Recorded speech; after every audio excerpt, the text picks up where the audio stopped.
D? Matter of witness D is the Madlanga Investigation Task Team.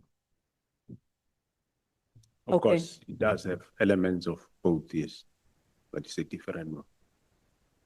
All right. So it is clear today that we should have been asking more questions about this task team, but clearly you also cannot reveal too much about it because of the sensitivity of the nature of the cases being investigated here and the links to politicians. Yeah, no, we can't reveal much. There is still. But there's a other- politician linked here earlier on, and you said earlier on that the wrong task team was disbanded and the politician is the minister. No, I never said the politician is the minister. The question was, is there politicians and No, senior sir. police We officials? asked you earlier on, this morning when it was a clarity question, I said, did the minister disband the wrong team?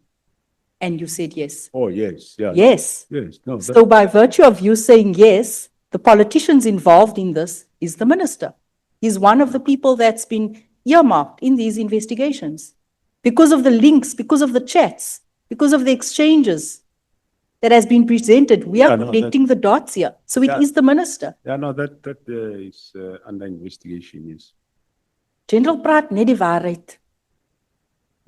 Yeah. That's all. Ek praat, Honorable Chair. Yeah, we want to feel you today. But I will not venture into investigation. Yeah, but there are certain things where the writing is on the wall. Yeah. Okay. It's very interesting to know that. No, there's still more charges coming for those that are out there. Even those that we've arrested already. There's Okay. more coming. Let's not compromise. Yeah. I wouldn't want to compromise the that's- cases because I actually want to see these people that's been feeding drugs to our communities behind bars. Because it definitely is a cartel. It is a cartel. We thought that it's a syndicate, but it's a cartel simply because a cartel has basically infiltrated even the state and now serving as ministers. That is the extent, because that is exactly like the likes of Pablo Escobar. I'm going to move on. You previously indicated that there were efforts to disband the GC ops. What do you think, what was the main motive behind this and who stood to benefit? As I said earlier, Honorable Chair, if it got disbanded, so of course those that would have benefited, this arrest of Matlala Ketim would not have been there, or they would have gone out of bail forever. So they would have benefited, them and others would have benefited. So if the minister had disbanded this team, we would have seen an individual, a criminal with 25 charges and 35 charges of murder walk the streets today. Is that what you're saying? I said what I said, Honorable I Chair. want us to be Yes. so clear. I want South Africans to hear Yes, this. no. Yes, if the team was disbanded, yes, you wouldn't have these people going for trial now. You wouldn't have had them. Based on the evidence presented in various forums, including commissions of inquiry, do you believe the criminal syndicates or even the cartel structures have infiltrated SAPS where we're at now? Yes, no, we do agree they have infiltrated, correct? They've infiltrated the subs, yes. So the cartel has infiltrated SAPS. The cartel has infiltrated the state and the cartel has infiltrated also SAPS, which is basically the same thing, but Agree, Honorable Chair, but not only subs, other arms of state also, as well. yes. So what General Kwanazi said was true.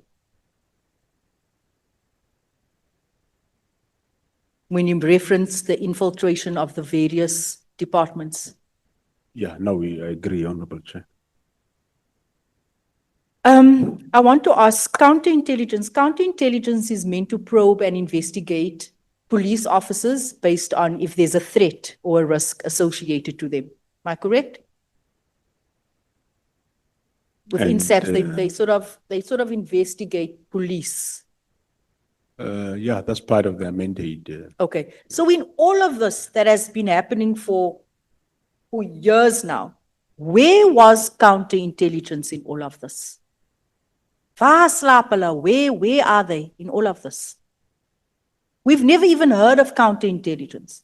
Policemen are compromised on a daily basis. We hear about police being corrupt in our communities. Why don't we see the deployment of counterintelligence to various stations where you hear that, police are corrupt, they get taking chocho from drug dealers, and we hear all these sorts of things. Where is counterintelligence? And why are they so inactive? Well, after we increase the numbers, you won't see them, but at least you will see their actions. There's quite a number of takedowns that they do now in terms of, I spoke earlier about an arrest of a brigadier. That's counterintelligence, just an example. So Give you us your annual stats. How many will policemen start have they feeling- taken down? Now that we know that SAPS has been captured by a cartel, how many members has this counterintelligence department, unit, whatever you call it, taken down? It's quite a number, Honorable Chair, through you, Honorable Member, but I don't have figures. I just give an example of one, but there is more than that they are busy with, and yeah, I'm sure some will see soon unfolding. Okay. General, there were 3 members that appeared before this committee not so long ago, and members gave us, said that there were drugs stolen from the labs. It was on camera, the drugs were in the bin, they reported it. They gave us a list of dozens of generals to which they reported this to. It was Colonel Ramolebo, Colonel Malachi, Colonel Ramalepe. Do you know them? Are you familiar with these names? I am familiar with the names, Honorable. Yeah. And they told us that they went from pillar to post. And at one stage, someone told them about, no, we can't deal with this now. You're just going to open up another can of worms. They reported victimization. They reported about drugs going missing. And they went to everyone and no one assisted them, including you. Can you tell me how far is this matter? Honorable Chair, through you, Honorable Member, the matter, they did come to me to report. I took the file, I tasked the Division Inspectorate, and Inspectorate investigated the matter. And most of the matters in there have been investigated before and finalized. Some, not really, or we don't know what happened to them. And Inspectorate did identify that there are certain areas which they don't know exactly what happened. Then I says, okay. They gave me feedback recently, I think Thursday last week. Then I said to the Inspectorate, now I'm tasking you to go and investigate those areas. But some of the matters, for example, somewhere I think they were accusing some brigadier's appointment wrongly, and that person was dealt with, fired. And then, but the person went through SSBC, the arbitration, won the arbitration, and is back. So, but some of those matters has been attended, but there are those that are not finalized, which I task this team now to say, now, you are not going to investigate, we are rectifying, you do this, you do this. For example, at the forensic, I introduced that there be a SOP in terms of the movement of drugs, how it should be done. So that's a new thing. But I went further to engage the NDPP to say, I can't be sitting with a huge lot of drugs. Internationally, they are no more doing that. They confiscate drugs, take samples, destroy, and you keep your samples. If the sample says drugs, then you know what you destroy as 10 kg is drugs. So fortunately, the current NDPP is buying into that, and we are finalizing our SOP in that regard. That will reduce, for me, that I must keep looking for storage of drugs. It will reduce drugs a lot. So we'll only have a little bit of samples. But there has been SOPs in that regard. And some of the matters, without specifying one by one of these members, I said they must be investigated, and we start rectifying. The team gonna start rectifying. I haven't seen them because I saw the investigation team only on Thursday. So Okay. I haven't seen So- these members to give them feedback yet. All right, so you intend giving them feedback on their matter? I will after Please, year General. after, because I was busy preparing to come here. So I will be able to give them that feedback. Thank you very much. And then I have one more, not one, but two more questions. But you We- should not only accept that they are victims, because they might also somewhere be wrong, because some of them were found. That's fine, General, as long as there's movement we are- and as long as there's communication. I also want to know, you touched on exhibits in the lab. Now, this is the reason why they go missing, because these cartels and these cronies within SAPS, they create the problem, you throw money at it, and then the cycle starts all over again. I want to ask, the exhibits, all the drugs, because I've been part of the drug dismantling operation a few times. For how long do these drugs stay in the lab?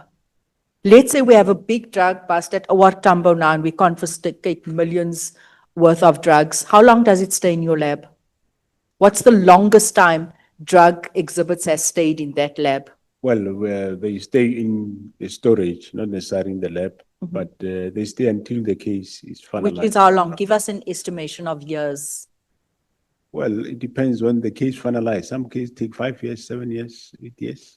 So we're saying we have a drug bust today, and this drug bust will only conclude within 5 to 7 years. If there is an arrest, but if there is no arrest, get tested and disposed of. Where there are areas where we do confiscations, for example, and you end up not knowing who's the owner of the lab, especially those labs that are in the farms. Before I forget this question, just while we're on drugs, you mentioned earlier on the case that happened at DCS where the drugs was found outside with the member. I agree with you that she couldn't be charged. You said that this case, for some weird reason, happened under the 6th administration. And this case keeps on popping up. This case where they allege that General Konaze didn't make a drug arrest. Can you tell us why this case keeps popping up? I've got no idea, Honorable Chair, through you, Honorable Member. I have got no idea why it came all of a sudden during this administration. But you'll recall what General Mkhwanazi said, I think in the portfolio committee, it was communication between him and Mokhozi. That's how the case ended up coming back again. But I don't know the details, why something that was resolved come up now. Do you think it's an attempt to smear General Konazi? That's what I think, nothing more than that. That's what I would think. Yeah. General, I just want to see. If drugs and firearms are leaking from within SAP structures, which is extremely concerning. Looking at what happened over the weekend, the mass shooting in Eldorado Park, where 6 people were shot, a young girl, 18 years old, shot in her head. Looking at the previous week, the mass shooting in Westbury. Looking on the Cape Flats, the mass shooting on Lavender Hill. I think there were 3 or 4. All these mass shootings, drug-related. Looking at the weekend, when I watched 2 gangs in Hanover Park, a gang fight live on TikTok for 2 hours, where eventually they were shooting at each other, smashing people's homes, and not a single SAPS van showed up. Does that not qualify General Konazi's statement where he said they are setting us up, our communities up for failure? Does that not directly link to this cartel that you are investigating? For now, I wouldn't say, but yes, it's possible that eventually there is drugs. Where there are gangs, there is drugs. So there should be, in one way or another, a link. Hence, in terms of drugs, there is agreement with the NDPP. And we spoke about firearms, but we haven't finalized it because on firearms also, my view is, which I told him, is that normally firearms are not required at court as evidence. They accept the 112 statement. So why should then we keep the firearm all along, which we can test the firearm, there is proof it's firearm, and it is this specific firearm, and then we destroy it. So that part also I am currently exploring it with the NDPP so that we can see if that can be accepted and the judiciary accept, then we'll have no more these huge or big storages of firearm. As they come, then we know. We sample and we destroy. Thank you so much, General. Thank you, Chair. No more parties, General. Thank you. Go. Thanks, Honorable Sangone. Thank you very much, Chairperson. Good afternoon, General Masemola. The 30 minutes expires at 18:18. Okay. Noon, Honorable Member. Thank you for coming back, General. And I think when you get to me, you are towards the tail end. We are almost done. We truly appreciate your cooperation. General, there's just been, maybe let me explain what I want to do so that even as we ask you the same questions, you understand that for us now, this is really the final stretch, as I'm saying. There's been evidence that has been led, there's been counter allegations and so forth. And to be honest, let me not speak for everybody, I don't know what to make of most of it. What has been your view about what you've been hearing, by some of your colleagues that have come here? What makes it difficult for me, at least, to come to a conclusion is that I think they're in SEPs, I don't know how to say this in English, mara nidlala ngokubambana, so when you don't agree on something, this one opens a case, this one goes DC, this one says there's allegations. So what do you make of this whole issue? Yeah, thanks, Honorable Member and Honorable Chair. I don't think it's more ngokudlala ngokubambana. There are dedicated men and women that are doing the work. But yes, there are those that will concoct things just for the sake of tarnishing other people's name and or arresting them. And unfortunately, you might find that on the other leg of the justice cluster, they might have their own people in, if you go to NPA. So there are those type of things, but there are men and women dedicated to do the work, and where there is those that commit crime, action is taken. Okay, why would we believe you, for example, over anybody else? Well, it's not about, I am telling the story of what I know, but at the end of the day, it is for the honorable member whether to believe or not to believe. But I'm sure you have seen colleagues have come in, we've seen facts coming out. I'm sure you've seen what comes out at the Madlanga, and I'm sure you're still gonna see more. That's when you'll get a better understanding of what is happening. Okay, your answer to the previous question actually made me think of one of the questions that I had.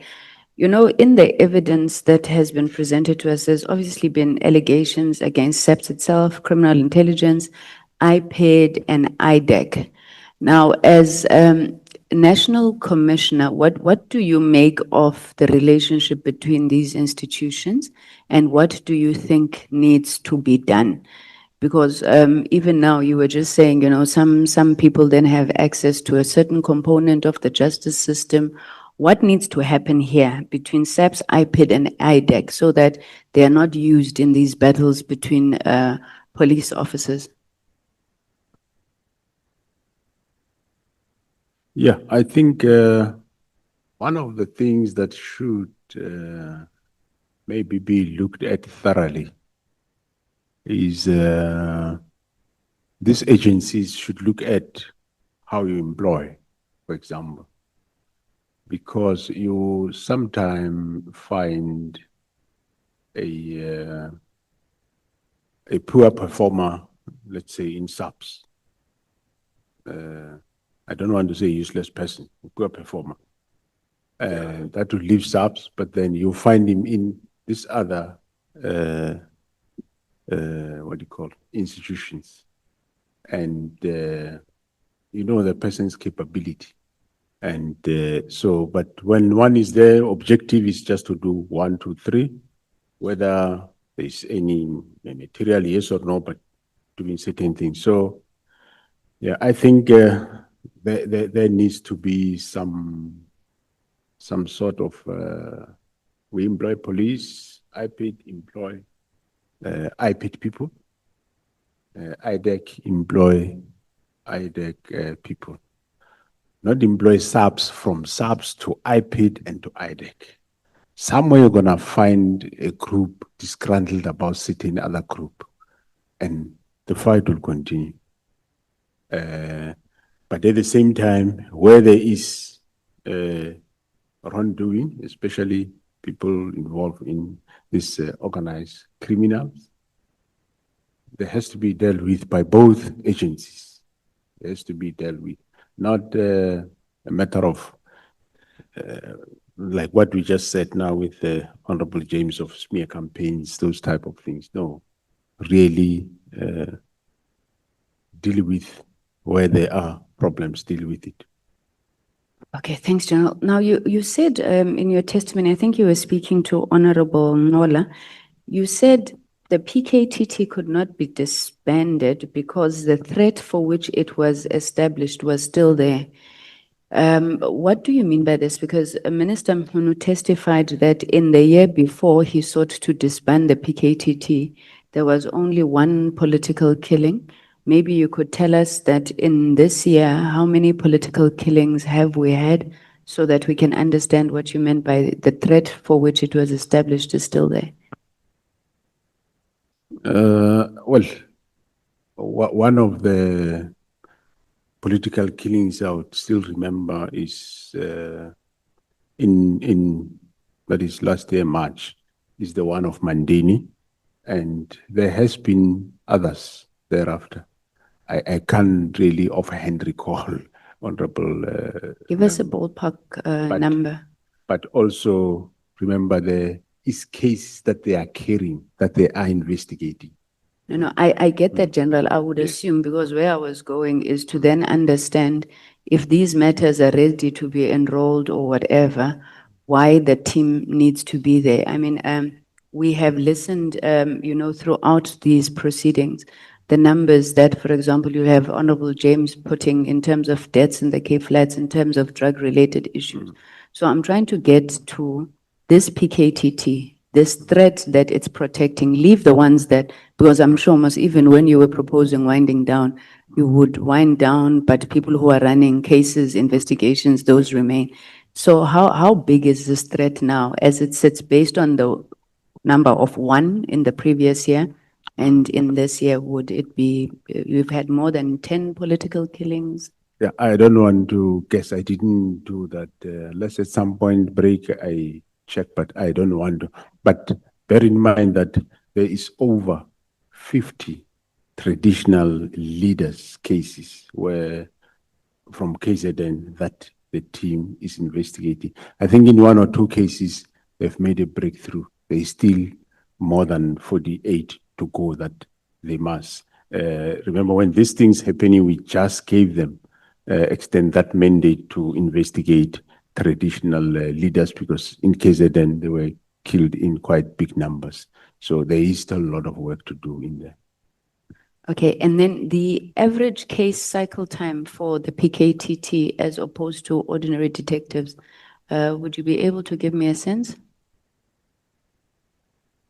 You might not be, no, I don't really want to guess, but I know that some cases that there were sentences recently are cases from 2021, 2022, which there have been sentences now recently, but that needs to be worked out and one be able to give it.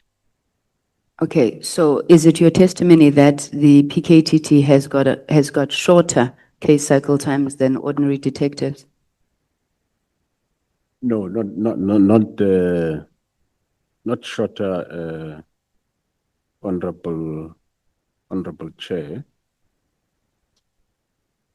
Not shorter because their cases are quite complicated. So if there was time, I could share this with you. Cases of 2017, 15, 18. This page is full of 2017, 18, and 19. And it's been finalized with a guilty verdict. So I think I've got that presentation, General. I think I was looking for more, you know, the indicators that you use to measure success, whether there's different processes in terms of ballistics, whether it's budget, but because you said, and I'm quoting you directly here, you said, this thing is doing well. And throughout these proceedings, we've been wanting to get to understand this thing that's doing well. But let's move on. When Mr. O'Sullivan was testifying here, he says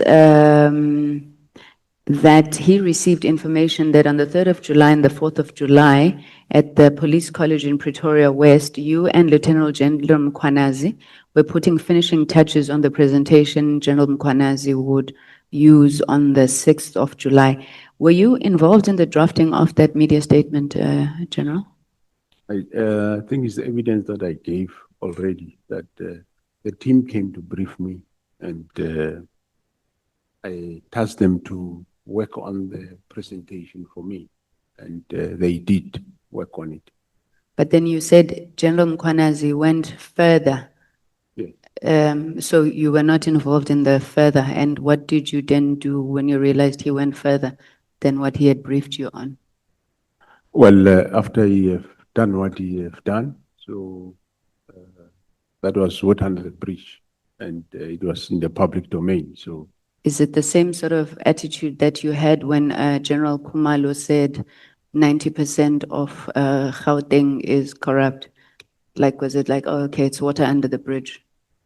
no, I don't say it's the same matter, but there was no reason for me to chastise him after he have read what he have read. He went overboard. So I didn't see that need. Okay.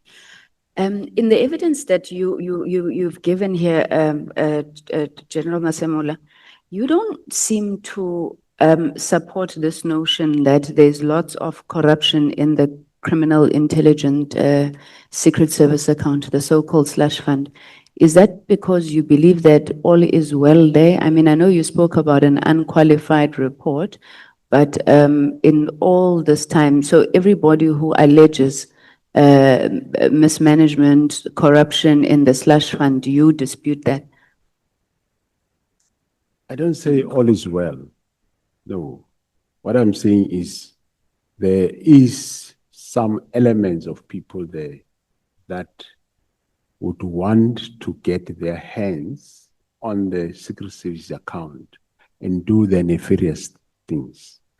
But because they are being blocked, they will always cry out and cry loud that there is corruption, so that everybody attend and go, there is corruption. But when you get there, you don't find any corruption, which in actual fact, they want you to shift those people that are controlling the environment well so that they can get in and start doing their illicit things. Okay, so as we're sitting here now, and this is why I was telling you, you know, that we're trying to mop up, you are saying to us, your evidence at this point in time is that the criminal intelligence secret services account is run well, and we would therefore have no basis to come to a conclusion of corruption in the secret services account. Yeah, no, I did say that currently, yes, there is. Okay. Security clearance before appointment, how long does this take, and does this not affect your ability to recruit members quite quickly? Is it not hampering the work of the police? Indeed, it will, Honorable Member. Hence, I spoke to the DG of SSA that he needs to devise means and put much speed and pressure on this, because for now, let's say I think I've got 12 posts that I've given them, but currently I've got quite a lot, over 48 posts of SMS that are vacant that I'm going to advertise. So those must via through them. Okay, So that may be a problem. And then have you signed an MOU already with SIU for lifestyle audits for SMS? we are in the process. Our legal teams are finalizing that. Okay. General Masemola, how do alerts work in criminal intelligence? I'm asking this because we've heard evidence that said that criminal intelligence, or the SAPS, was informed before the murder of Comrade Sindiso Magat. What happened to that alert, and how was it that Sindiso was still killed when the police were informed before time? Yeah, well, that also happened before my time, and it also happened before Dumisan Kumalo's time. Have you looked into it at all, General? We look into it, we're investigating it, we are on top of the situation. It's just that it's a matter of you can't do D before you do X. So that is a matter of chess that has to happen now. Hence, there is a witness that is in witness protection currently. But we are on top of the situation, on top of the case. It will be resolved, but And you will unfortunately- give an indication how that lapse happened, that we lost Sindiso Magat? Yeah, I think, yes, at some point, through court processes that will come out, and why, after even that. Why the police failed. Yes, General, what happened to General Mfazi, and what is happening with the investigation of his murder right now? Honorable Chair, with the investigation of General Mfasi is done by the called case unit, which is doing the Senzo Meiwa.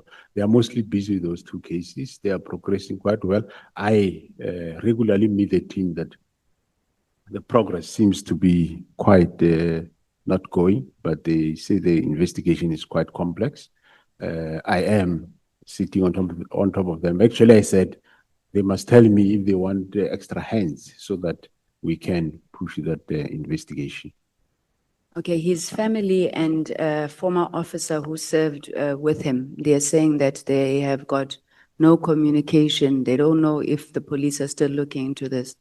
Is it a matter that you are communicating with the family and you're making a commitment that it's receiving the necessary attention? Yeah, no, I've seen a letter, I think, written by the family where they were communicating with the investigator. And I did undertake to the investigator that I will go even, well, I heard what the investigator is saying, but I said I will myself also go and see the family. General, how is it possible that Mr. Matlala's background was not picked up when he was awarded the Medicare 24, what? I mean, the guy is sitting with 8 cases and all of that. So when they do due diligence, don't they look at the directors? Yeah, the procurement system or process currently I don't think they provided for that. It's once you are on the CSD, Central Database, you are then eligible. But however, indications are that because he was working with some people in SAPS, hence that which we say did not happen. Hence after even his arrest, we pick up a lot of other cases that we're investigating. Okay, because it would be worrying if, I mean, you would have criminals providing services to the SAPS. That's the infiltration you're talking about. But I'm interested to find out, maybe if we could just unpack this infiltration of SAPS by cartels. By the way, let me ask, when, if I'm not mistaken, General Mkhwanazi had said there are 3 cartels. I don't mean 3 members or of one, there were 3 cartels. The Big Five was one of the cartels. What happened to the other 2 cartels? Who are those other 2 cartels, not members? Yeah, I don't seem to recall. Maybe he'll remind you when you come here. But what I know, there's one This one cartel, okay. dealing with quite various lot of crimes. Okay. I want to explore this notion of the cartel having infiltrated SAPS with Minister Mkhunu at the center. Now, there has been no evidence that has been led in this committee that is showing how Minister Mkhunu is linked to the cartel. I know that Honorable Souls and I took a lot of flack for this when people were saying that we're defending Minister, but we are purely asking, like we'll ask everybody else, of evidence to support the statements that are being made. Now, all that has been presented to us over the last 6 months or so is WhatsApp messages between Mr. Brown Mkhotsi and Mr. Ket Matlala, something with Cedric Sebia, Brown Mkhotsi, Ket Matlala. We have yet to see the link directly with Minister Mkhunu. There's assumptions, I think, that are made that Brown Mkhotsi would have been instructed by the minister. Mr. Ket Matlala went, swore an affidavit, he doesn't know the minister. Brown Mkhotsi says he was never instructed by the minister. Minister says, no, this one is a comrade or an acquaintance or whatnot. Can you help us here? In fact, the direct questions we were asking them, is the minister part of this drug cartel? And I actually want to quote a short conversation with you, was with Honorable Souls and Lieutenant General Kumar. Honorable Souls asked the minister, asked General Kumar, is Minister Mkhunu part of the drug cartel or drug gang in Gauteng? Lieutenant General Kumalo says, as per my affidavit, the involvement of the minister is up to now, where I explained in terms of the links, which are indirect links with the cartel under investigation. Mr. Saul says, is that a yes or a no? Is that a yes or a no? Is he or is he not part of it? Lieutenant General Kumalo says it's a no. If it's supposed to be a yes or a no, it's a no. Now, I'm putting this to you again, General, because everybody wants us to accept a version without evidence. Where you are sitting now, do you have evidence that Minister Mkhunu is part of a drug cartel? Well, I don't have that evidence, but however, I'm aware that the investigation is underway in terms of the disbandment of the PKTT. You see, the writing of that letter, the objective that is being investigated as to what was the purpose for writing that letter, that is what is under investigation, is overseen by various others, and I'm sure it will, at the end of the day, it will prove what was the purpose for writing that letter at the end of the day. Yeah, I want to come to the letter, which is going to be my last point anyway, because now Minister Mkhunu puts his own version of why he wrote this letter.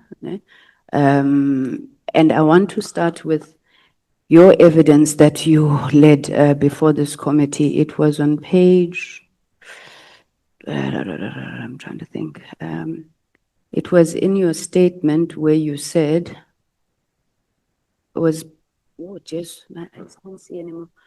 It was page 287, I think paragraph 8.4, and I'm quoting you. You said, I accepted the directive fell within the oversight powers of the minister, but held the view that his insistence on how and when the task team can be deactivated overreached into my constitutional mandate as the National Commissioner of Police to manage and supervise the police service.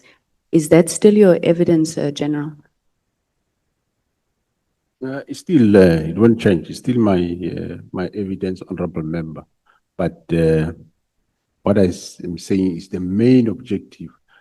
Still, one don't understand why was he doing it, because he was doing it on a team that is doing the work and productively doing work that they know better. Okay, let me put a theory to you and then you will tell me if I'm wrong. Yeah, and again, General, I'm asking you because I'm probably going to put this theory to these comrades of the ANC before we come to the ad hoc. If I were to say to you, my belief is that Minister Mkhunu may have acted irrationally. He may have overstepped, not that his action was unlawful, he may have overstepped. And perhaps he may have been misled, but I don't know who could have misled him because we haven't seen any evidence to that effect. Would you think that I am wrong? I cannot answer it with a yes or no. I don't know. I think he's the best person to can be able to explain that. The crux of the matter here is he disbanded a team that he knows nothing about. He have had nothing about this team, no briefing whatsoever, just wake up and he disband. And he had the opportunity to listen to what is the team doing. So that's where I can stop thinking. Okay. So finally, no, I still have some few minutes left. General, this issue of expeditious hearings, I think you call them. There's allegations that I think it's called Section 9. I think that it's 9. yeah, it's very much abused to remove generals that well, officers that you know you may have issues with. Can you explain to us how it works? Whether, in your view, indeed it's being abused, and whether you think there's any policy gaps that need to be tightened there. Thanks, honorable member. I do not think that the regulation is abused. The regulation was developed for one purpose, that where there is overwhelming evidence of wrongdoing, then Regulation 9 is used, and it has been used. Previously, when that regulation was started, I'm one of those that was totally against that regulation. But it was said that even in terms of labor law, it's an acceptable standard that it is. But we have since agreed with the unions now that we are going to dispense with it. Of course, it will be functional until the minister signs new regulations, which we have with the unions agreed. The legal service is drafting it. It's not a police intervention even that might even require this committee's intervention. But we have already done work around it, and we agree that we don't want to, we are going to do away with it, and that as soon as the legal service finalized, the minister will then be engaged and sign off, and then that is it. Okay. Had you briefed the minister about the activities at the borders?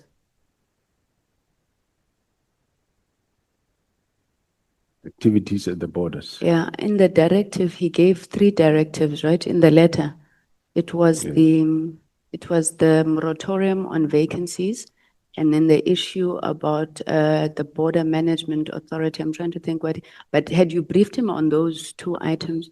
Yeah, he was briefed. On both of them? Yeah. Okay. And then when you then came to this decision to investigate the reason for the disbandment of the PKTT, you said you asked him in one meeting, why does he want to disband then he said something that Ngavagalio you couldn't hear. When you sought to investigate his reasons, I know they sort of fell into your lap, but have you looked for any other possible reason except for the fact that he's a member of a drug cartel? No, the investigation is still underway. It will be able, the investigation will So we prove can't as make to- any conclusive statements then if Not you're still now. investigating. Investigation is still underway, Honorable Member. So it will indicate as to what is. No, thank you, General. You've assisted me because I didn't want us to leave here thinking you are saying you are conclusive, you are still investigating. So we can't make that determination at this point. Thank you very much, Chairperson. Thank you, General Masemola. Thank you. Thanks, Honorable Member. Thank you so much. It's 30 minutes exactly. I want to thank you so much. Honorable Shongwe. No, I promised you 30 minutes, don't worry. We are, after the chief whip, it's you. Chief whip, your time starts now. Chief Whip. No, thanks, Chair. After him is you. No, thanks, Chair. General, I want to start from where Honorable Sangon left, given the answer that you provided.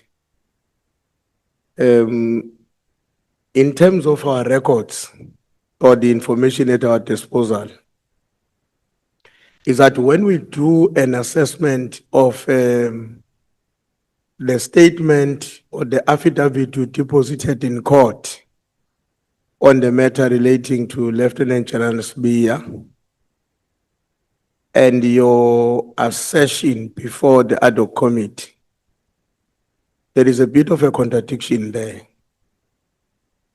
Because, and when you answer, you'll tell me if our reading of that is wrong and in what way is it wrong.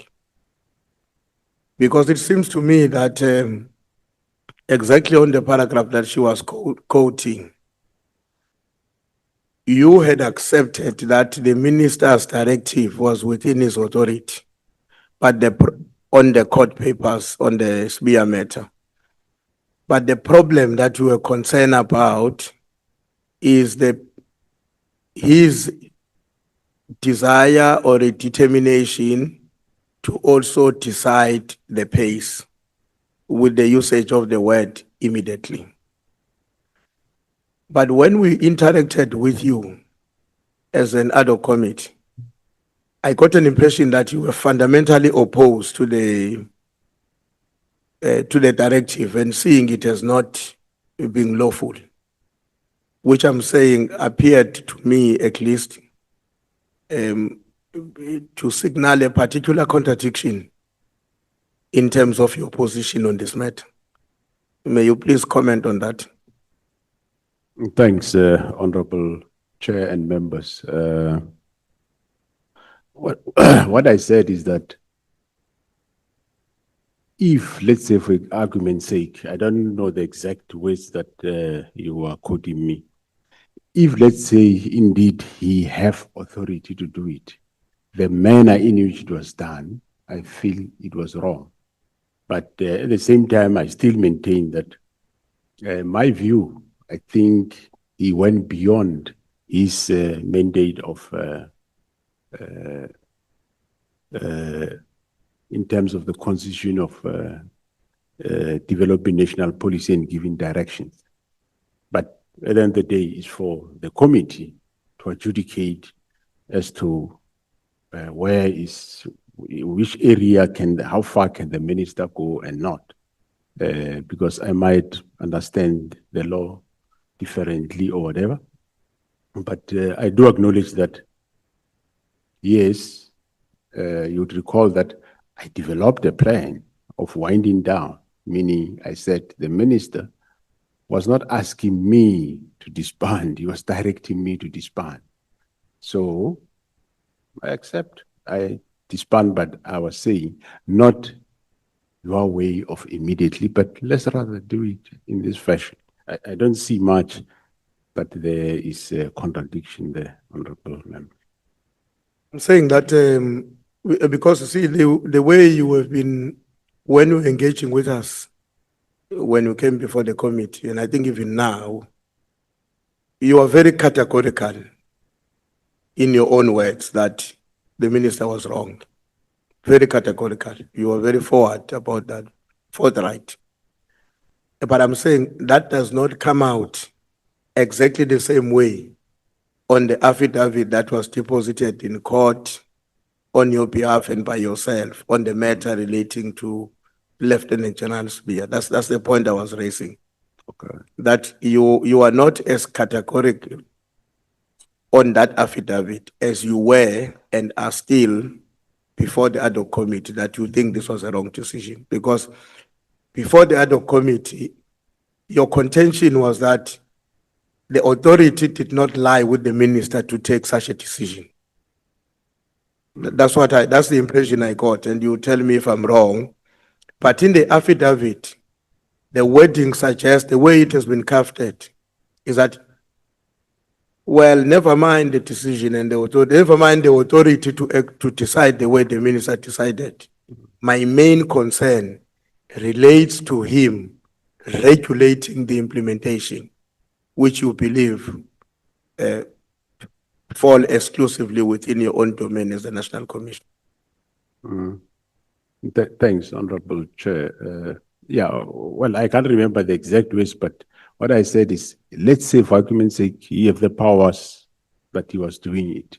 Then if that's the case, the manner in which he was going on dictating, I think that was overboard. It's just an extension of what I'm saying. So we might understand it differently, but I was saying if he have that power, but going as far as saying, do it now, I think that would have been overboard if he have that power. From where you are sitting now, General, do you think that he had that power? It's some matter that the committee must decide on. No, but your own Honorable opinion, Chair. because My- we are our national commissioner. Yes, my own opinion, an opinion which might be wrong or right. I don't think he had the power to go as far as disbanding a task team, not even a unit, but a task team. I don't think he have that power. But then generally, I mean, he gave you that instruction or directive. And assuming that, as you are putting it, you were of the opinion that he did not enjoy this kind of authority. I would imagine that therefore would have resulted in the directive being unlawful. In a way, it would have resulted to that situation. Now, why would our national commissioner engage himself in the process that implements something that is likely to be unlawful? That's number one. Number two, Yeah. what would you say, General, to somebody that says, no, the national commissioner was cooperating and moving along until the intervention by Lieutenant General Mkwanas? Had Mkwanas not intervened the way he did in public, the national commissioner would have proceeded the way that he and the minister would have agreed upon. I mean, the plans that you were working on, the date that were being extended, 14 January, extension to another date and another date. So how do you respond to somebody that says, here is a national commissioner who was prepared to move along with something that, as a seasoned police officer, he was not convinced was in the best interest of the country, but he was prepared to move along with it for whatever the reasons, and only got assisted by the intervention of a provincial commissioner who was not happy with the developments as they were unfolding. How do you respond to such a person? I'm on record, Honorable Chair, that I'm on record having said that This directive was not to say, I request you to want to, it was a directive, do it. And I asked for time to engage the minister. That time didn't come. I proposed my plan, sent to him. I waited for response. Response didn't come. I did all that I could do, in terms of complying with the directive. But I did make it clear to him that I think maybe, well, he's a responsible elder person. You would recall on the meeting of 6 March where I said, I asked the minister, Minister, why are you doing this? Take us into confidence so that we know. So that shows you that I was not happy in this directive. Hence, postpone the meeting 27 March. 27 March came, there was no decision, and there was no disbandment of PKTT that me and you know. They were still working. General, there's a particular reason why I may appear to be staying over this matter a bit longer. Because I understand that as a police officer, you cannot implement a decision that is unlawful. Because in this case, it's not about whether you like the decision or you don't like it. In this case, the question arises about whether the person who's deploying the decision, deciding on the decision, enjoys the authority in terms of the law. But when you move along, if we were to say the Mkwanaze incident did not happen in July, where do you think we will be by now? Because why was it not easy for you to say, I've been a police officer for more than 3 decades. I know what you want me to do is wrong and I don't agree with it. And so as a consequence of my view on this matter, I'm not going to carry it away. I'm not going to carry this instruction. And then the minister will decide. If he says, well, if you can't carry this instruction, I'm going to the employer, your employer, which is the president, and tell him that you are not listening to my directive. Then that gives you an opportunity together with the minister or respectively to go and appear before your employer and say, yes, I disagree with the minister because I think what he wants to do is wrong. Why we did not have that kind of a national commissioner? Well, we do things differently. I might not done our way. I did my way. And I made it clear to him that I don't know why you do it. If we do it, let's do my way. And he insisted, let's do his way. And the 6 March meeting was a clear indicative way that we have different views on the matter. Then came the meeting of the 27th, still didn't work out. And I did went to the employer to say, employer, there is the problem. I don't agree with this thing. But if ever it has to be done for some reason that I don't know, let it be done this fashion. The employer says, yes, I think that's the right way to be done. If it is done, let it be done that way, but I'll talk to you. So you were proceeding with the winding down in line with what you had determined. If it happens, it has to be following. That's the approach you had adopted. Yeah, I wouldn't have done it this way. Okay. I explained him, I think was on record at this forum that his way was the most careless and dangerous way. I wouldn't have proceeded this way. Hence, I pushed that it be done my way. And hence, I never implemented anything until we finalized this matter. So basically, the question I was asking where we will be now without the July 6, we would have been somewhere towards the advancement of the implementation of that decision, but according to your own way or your own plan. Decision was still going to be implemented, but according to the paces determined by you as a national commission. Well, if he agreed to that, but remember, he wasn't agreeing.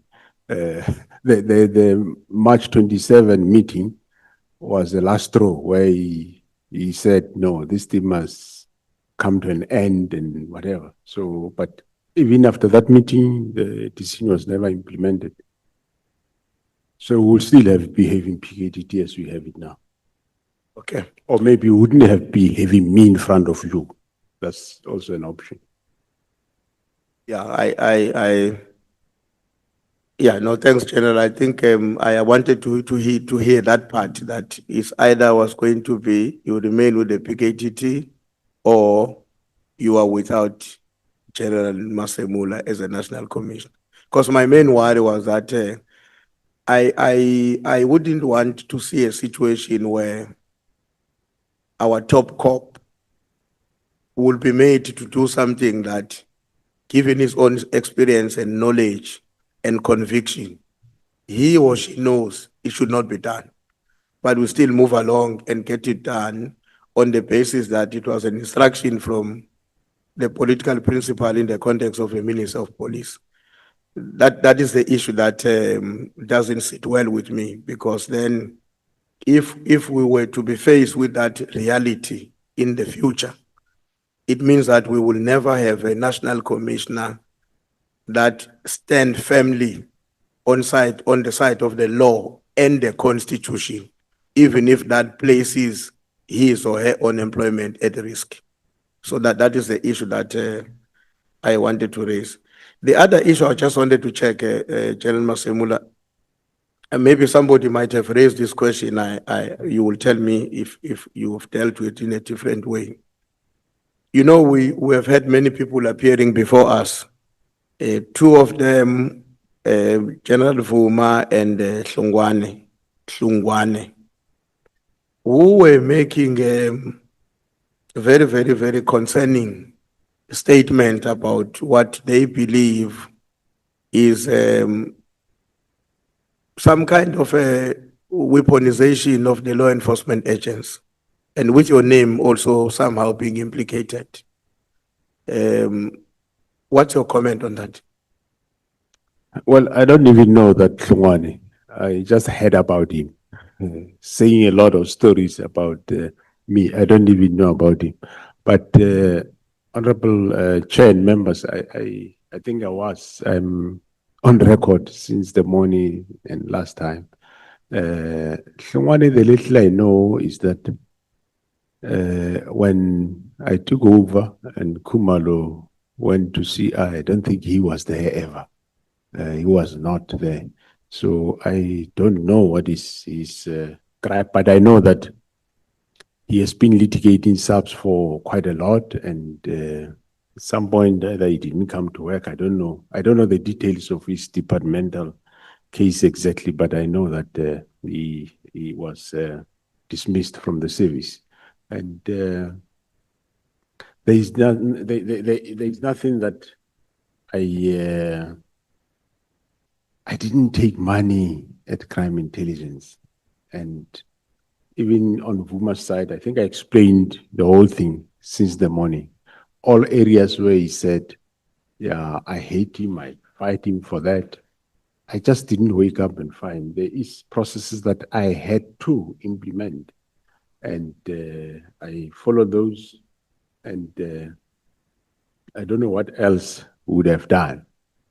Maybe I would regret areas where I didn't take action against her, even though she was on suspension. So maybe that would have been the best way. But I think I did explain, Honorable Chair, that all those areas that she mentioned about me,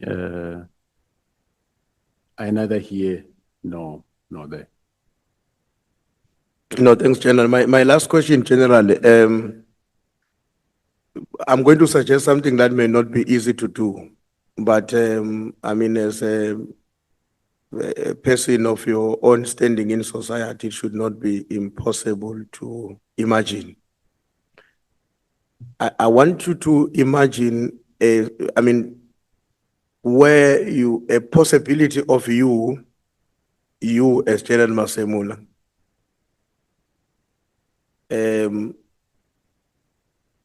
how do I put it? Let me say you take out, you forgive me, I'm going to call your name. You take out Fannie Masemola from the National Commissioner, just for a few minutes as we're talking to me. And then as Fannie Masemola looks at the National Commissioner and all that has happened over the past 12 months or more as we've been grappling with this matter, and the fact that the ad hoc committee and the Matlanga Commission of Inquiry will at the end be expected to prepare recommendations and maybe certain reforms to be undertaken, some of which may be required to be led by a national commissioner to turn around the South African Police Service, given the condition that it is in.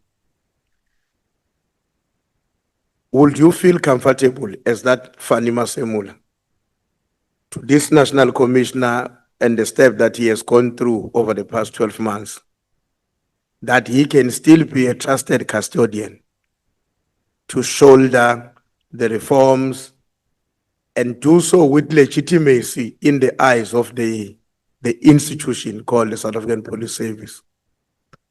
So I'm asking you to speak as Fannie Masemola, who's looking at the national commissioner and with a hindsight of where we come from to be where we are today. Thanks, Chair. Okay, thanks, Honorable Chairperson. If I do that, I do not foresee a problem in that. I experienced that which we experienced over this 12 months. And I think it was during my tenure that, yes, these things came out, but they did not start now. Sorry, these are things that comes a long way and they come out now. So I think, yeah, I'll be in the best position to deal with them because now I know what is there. And unfortunately, the service delivery by the organization was being hampered over years by these things. It's not things that happen overnight. They come a long way. And further evidence, I think, will still, in both ways, give indication of that. So, as Fannie Masemola, with confidence, with a team that I will select, I think we will be able to reform the organization and get it in the right direction. Thank you. Just one follow-up, General. So you are saying the Fannie Masemola looking at the National Commissioner with the hindsight of what the chain that we've traveled would come to the conclusion that his interventions, his leadership, stewardship of the process of reforming the institution will enjoy the required legitimacy across the board in the institution and maybe society. That's the conclusion you are making. Yes, correct. That's the conclusion I'm making. Okay, Honorable Chair. Thanks. Thank you. Thanks, General. Thanks a lot. Thanks, Chair. Honorable Shongwe. It's now 1840.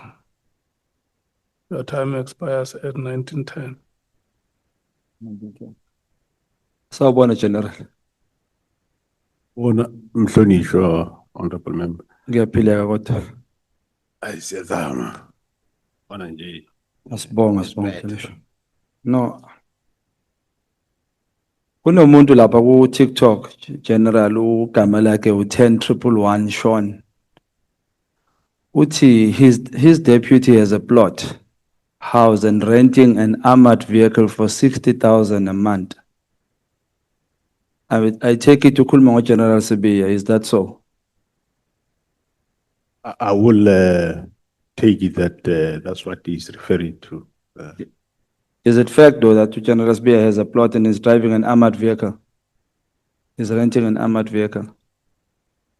What's the question, Honorable Chair? This guy who Sean 10111 on TikTok, he says his deputy has a plot, house and renting an armored vehicle for 60,000 a month. Yes, Honorable Chair. Is it Okay, I'm true? listening.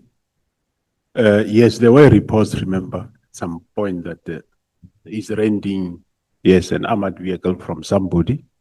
And yes, indeed, he have a plot. So, Paul Sullivan says you're living large because you can't afford the lifestyle there, or you pillar with your salary and your wife's salary. So, Sullivan always finds Usbiya credible. I wish it was a question for Sullivan, but it's a question for you, General. Ukuthi, with the salary eniyirholayo, do you think uGeneral Sibiya angayikhona leyo nto leyo?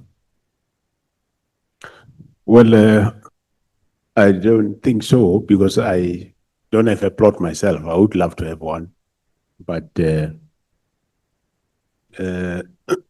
it's matters that, well, initially one did take it that, remember, he left the police, he went to Gauteng and he came back. So one just took it that all the monies that when he resigned or whatever, he have bought that plot.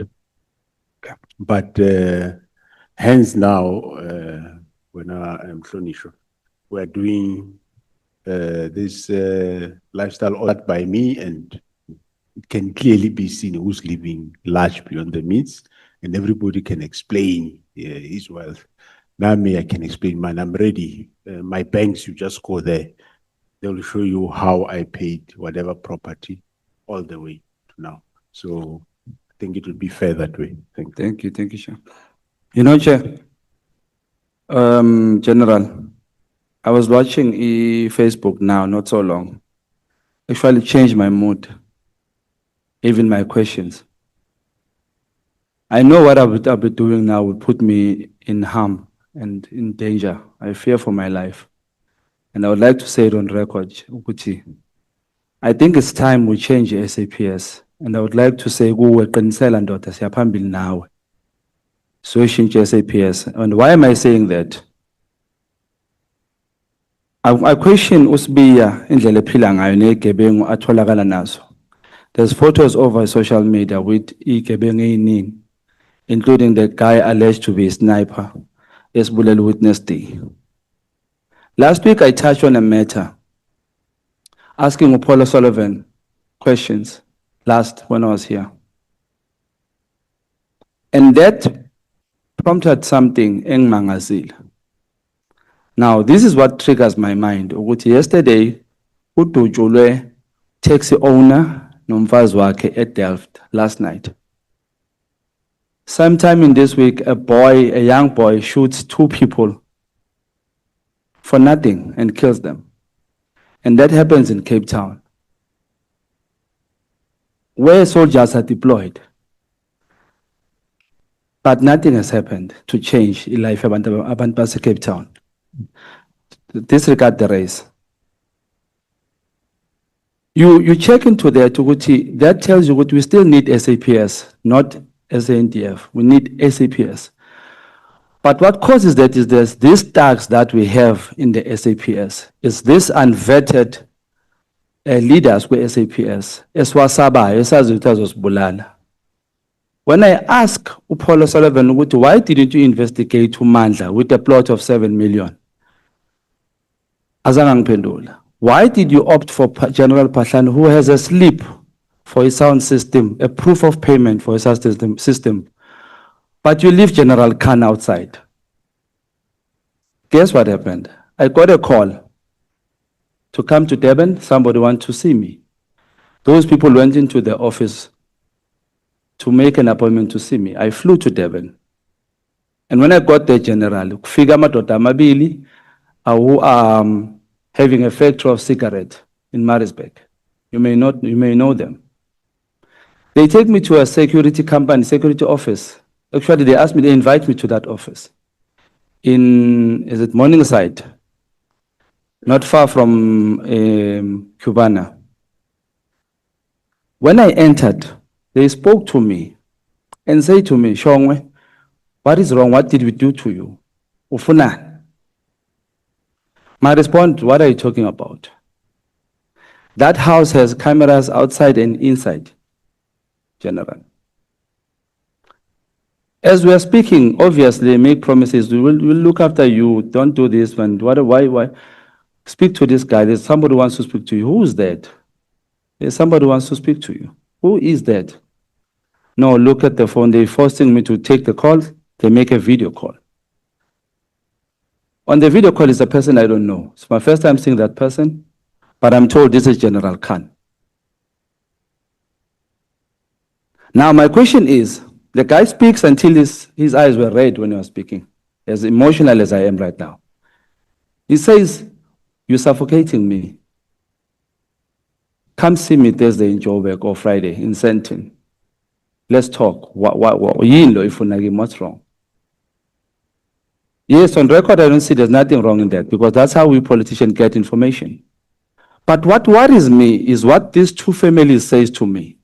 There's a family of Maja Janseka who died, a makeup artist who was shot in the head. That family says this case, somebody worked on the case, and they allege it's General Khan who covered for this murder case. The second family is a family of Dr. Abdullah Munshi, who was killed in an alleged road rage. A car bumped into that car behind. The doctor went out and he was shot. But on the street, it said that the father of the son who went to hospital and died on the hands of that doctor is the one claiming that he has killed that doctor for revenge. And again, General Khan's name comes out there and says, it's said to be, he's the one who is the protector. Now, General, it is alleged that us here in Parliament ad hoc, we won't see that person sitting where you are sitting because he claims he's protected. He claims all of us are taking something from whoever he says it to. I won't reveal my sources. I had left that thing.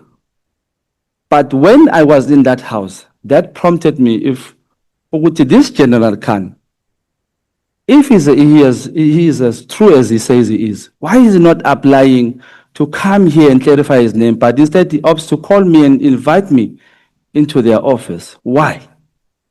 Now, Chair, it is important that, General, you rush this.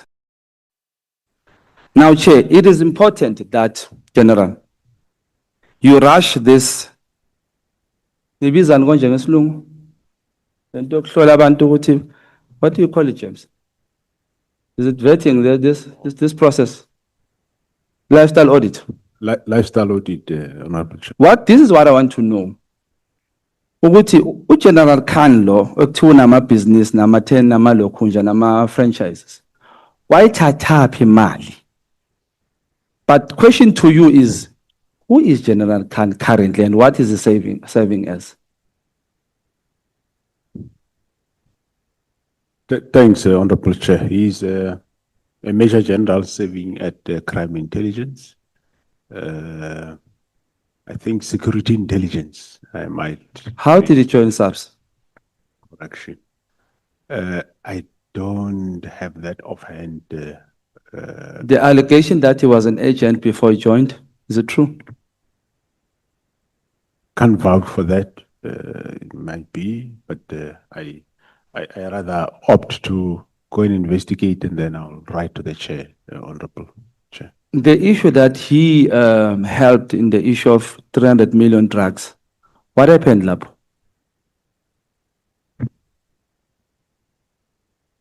Are you referring to the Johannesburg case, Honorable? Yes. Yeah, remember he did went for departmental trial, which was presided over by General Mkonazi, and he was acquitted in that matter. But what were the allegations? But currently, I think it was like I can't remember well, but I think it was like he assisted or people to take drugs or something like that. And General Mkonazi found that actually he assisted in a good way and he acquitted. But currently there is resurfacing of some new investigation because looks like the problem was some trade-offs. Some members of SAPS did some trade-off, and probably now I'm sure that which they promised is not materializing. They slowly turning back. So there is some new evidence coming for in that matter. So it's a matter that is being relooked at. We are one general. When some members are making money from drugs, and basically from our township, children, youth, it gives me a problem because you see in the suburbs, especially in Cape Towns, criminals know that they can't go there because they are sure that police would catch them soon as the fastest. They'll be caught very, very soon. But in township, it takes long for that to happen. So I want us, General, ukuthi lesibindi eninaso nina, nami ngicela ukusithwala namhlanje. Asambeni madoda siyokhulela abantwana bethu. Liyaphela izwe lethu. Amadoda edla. Sinamaphoyisa esingazi ukuthi imali engakayithatha. What's the need of a person who has serious money to stay in a rank of an office of a police officer if you make millions in monthly? Why don't you leave that space for somebody else to get a job? Are you that greedy? It doesn't make sense to me. So I want to know something. There's a case that was pursued by DA, Yaga General Mdluli, do you remember? Renting his house to the state. Okay, DA members will remember that. Do you remember that case? Do you know about it? yeah. Can you say something about it? I was in that space at some point and I was chased away, so I lost the track.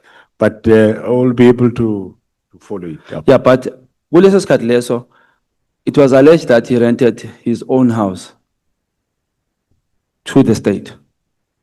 Was that legal? No, it can't be legal, Honorable Chair. Then how come Farouz Khan has a similar case where he rented Indlu to his state, but nothing has happened, and why ungakam charge? Honorable Chair, that came to my attention now, especially when I was asking General Kumalo now about the security clearance of Madondo and Khan. That comes to light, and he's investigating that because it's not right, it's irregular. Ubano investigator. General Timsan Kumalo. Okay, ngicela ukuthi athi ukuphakamise inyawo ngoba izwe lethu liyaphela. Ngifuna ukwazi ukuthi nakuukuthi ku wrong umdluli ukuthi aqashise indlu. Why ku right ukukhanda ukuthi aqashise indlu and uhleleleni lapho. Lana ngicela ungichasele hlalo General. Angina understand, I just need clarity on this ukuthi iPKTT is the one there esingayo namhlanje ethole zonke lezi zinto lezi. Lama cases nalabantu aba-investigatwayo. And one reason abayisetshenziswa kakhulu ukuthi kuvalwe iPKTT ukuthi iyabiza imali. It's too expensive. So the new task team formed by the president, is there a need for it? Where else ukuthi the same cases they are going to investigate athole yibo laba, and there will be money for the new task team, but no money for this PKTT. Am I missing something or I understand? Thanks, Honorable Chair. It's not a bad idea, Honorable Member, because as I said, we take the skills of the PKTT, we implant it into this new team, including the new PKTT that we established in Gauteng. So we implant that skill there. And the good thing about it, we screen people and we don't hide it. We tell them that as you do the work, remember all the time we're behind you, we're looking at you. If you off ramp, we will catch up with you. So it's working well. The strategy is working well. They work as a team, no individual person. So I don't think it's a waste of money. It's an expansion of skill. Thank you. Sengizoqeda baba sesekhona isikhathi esiningi kodwa ngifuna ukuvala inkulumo ezo2. Ngizocela General ukuthi ungikhaphe lapha eModapi prison. Kunama ex officials ama warden abo Themba, they came to my office complaining nge-corruption eyenzeka laphaya. Ngifuna siyobopha, ngifuna ukuyoqopha. Emodabi, kunamabonda awe 500,000 kodwa lingaka. Kunabantu nje abahlukumezwayo laphayana. But ngifuna uku-invite uMinister Mchunu wenza amasonto kulamalanga lawo. So wenza ama-event wesonto. So ngicela siye siyomkhulekisa ngoba uNkulunkulu uyadinga ukuthi abantu abakhulekayo sibasize. So I'm also inviting you. General Minister Mchunu is hosting events around the country, church events. He needs prayers. Thank you, Chair.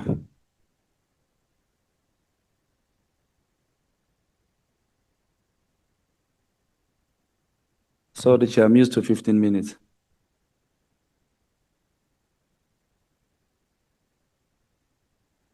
Thank you so much. Honorable Cameron. Thank you, Chair. Good evening, General. Evening, honorable member. General, thank you for having, for spending another day with us. General, I'm going to start on a bit of a different note. Over the past 2 weeks, I've started posting every day about SAPS members that own taxis or that are involved in the taxi industry. Now, I received many calls from inside SAPS. Stop posting this, stop posting this. And my argument back was that you've known about it, not you personally. The SAPS members have known about it in the Western Cape specifically for over 20 months, and they did nothing. In fact, while I'm sitting here tonight, I got a message about an anti-gang unit member in Cape Town that a sergeant who is involved in the taxi industry and in the towing industry. Now the reason I mention this is over a 20-month period, we haven't seen action on this. One of the reasons that I've heard is that they would like to see, an entire list built up before they act. But I mean, in 20 months' time, especially with the current spate of gang violence, taxi violence and gang violence, makes it difficult to then see how it could be effectively policed. I'll send the list. I've actually already sent you a letter while we were sitting here today, so another letter. But you'll receive that with an entire list of those members. Now, the reason I start with this, General, is that Lieutenant General Fannie is one of the people that we've been speaking about a lot during this committee. And I asked this to the Acting Minister of Police, Minister Kachalia as well. And I'm going to ask you tonight, why has he not been suspended yet? Why has he not been criminally charged yet? General Fannie is one of the main access routes for Mr. Kat Matlala to have gotten into the SAPS. The irony is, I don't know if the honorable members saw it on Facebook, the day after he'd appeared before this committee, he posted on Facebook and said he will not be the fall guy. And apart from thinking it's extremely arrogant, I thought that someone that has been investigated by the SIU for alleged corruption while still working in Treasury was still appointed as the head of supply chain in the police and is still comfortably in his position. So that leads me to my first question. In terms of Mr. General Fannie, do you agree that he was centrally placed in the supply chain environment? And what role, according to you, did he play in the Medicare 24 procurement process? Thanks, Honorable Chair and members. The taxi matter, I heard about it, and we will action it. The same team, my team that is working Eastern Cape, I think they'll come and spend time here, deal with the taxi issues, including our own members. I think that will assist. On General Fannie, Honorable Member, the current forensic investigation, I'm sure it will assist us because the other processes, we were able to identify some of the members that were involved. They put them now on suspension. They have been trialed, but I'm sure the forensic investigation will indicate, because it will tell you that, I think you will, at some point he told you that the process happens somewhere there and is right at the end. Hence, I threw now, or I instituted this property audit before they even can finalize the process. So that matter between us and Treasury, it has been a to and fro. I won't say they send him, but it has been to and fro in terms of who should be disciplining. But as we speak now, we've opened an investigation in terms of disciplinary regulations, and it is on the go. I want to understand, what role did General Fannie specifically play in allowing Medicare 24 to come into SAPS? He was a chairperson of the bid adjudication committee. There is a bid specification, a bid evaluation, BEC. Yeah, Adjudication, yeah. Eventually, then the BAC. So, if we read those reports, there is a problem somewhere amongst the members of the bid evaluation. They are pointing that some, not all, some were just there, but they might not have seen whatever wrong is there, but some knew. Okay. And those that knew, we have already dealing with them. But in order to be clear to deal with the entire process, this forensic audit will assist us, but already the investigation is on currently as we speak. And General, in terms of General Fannie, how do we justify him remaining in his position? I mean, if the people below him, some of them below him have been suspended, etc., possibly criminal proceedings have started, why do we allow a key access point to remain the same, especially with the links to Mr. Matlala? Well, let's say if you would like to finger, it's not only him, it's the whole BAC, which there are about 4 or 5. So that investigation, but for now, the investigation is on him, but one will also look at the others once there's a clear direction in terms of pointing of fingers. Apologies for interrupting you, General. Have the other people part of the BAC been suspended? No. Not? Including him. It is the body below. Okay. The bid evaluation. You see, I really struggle with this, General, because what I asked General Fannie as well is that apart from other parts of due diligence that needed to be done, for goodness sake, someone like General Fannie in a position that he's in should know when he's dealing with a criminal and when not. It can simply not be that slips through. Now, we asked a lot of these questions in October of 2025. It's now almost, just after mid-March, and we haven't seen any movement. And I heard about the forensic investigation, but from my exposure to forensic investigations, they don't necessarily need to take that long. Now, I asked this same question, quite similar, to General Fannie regarding the failed Medicare 24 procurement process, the flawed process that was allowed to proceed, and the lack of proper due diligence. In light of those answers, I want to continue with 1 or 2 more on the said topic. When Lieutenant General Fannie was questioned on this matter, there were specific shortcomings in the procurement process. I mean, we've seen a lot of the shortcomings. It's been presented before. Weren't those shortcomings enough to suspend and investigate the entire adjudication committee?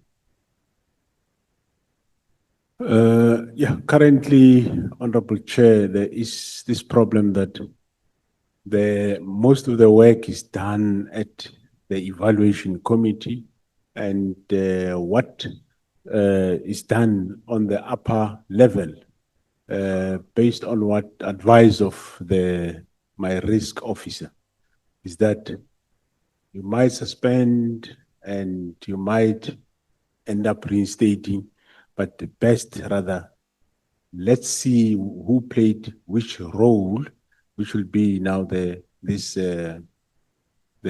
forensic investigation that will indicate.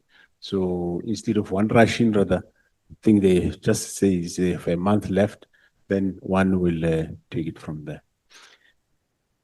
Gerard, I think I don't have another question regarding that specific, but I think you understand the frustration. When we look at the taxis, for example, that's why I use it as an example. You know, we go on for such a long amount of time and we don't see movement. I know the next one that I want to touch on is internal audit recommended at the end of January 2025 that the Medicare contract should be stopped. Now, between then and I think another 3 months, another 30 million rand was paid. How does this meet with a process where we take taxpayers' money seriously, where we just continue to pay? Can you speak to us on that? Yeah, after receiving that report, we engaged the report, and I said, we gonna act on it. There was a meeting with the auditors and legal services, and eventually the advice was, this is a preliminary report. What about if you take action now, then the final report comes different? Then we had to wait for the final report. Eventually, after final report, we engage again risk officers and the legal services. And then we came to a decision that we terminate. General, how can we go about the relevant officers that continued with processing the payments to Medicare 24? Now, I want to go as far as saying they should pay back the money from their own pockets, because now it's 30 million rands down the drain. I think after tonight's examples by the Honorable Shongwe, Honorable James, etc., imagine that 30 million being pushed into an anti-gang unit, for example. It's a very simple comparison that I'm making. When exactly did you receive the recommendation that that Medicare contract should be stopped? It was somewhere, I think, must be beginning April or somewhere there.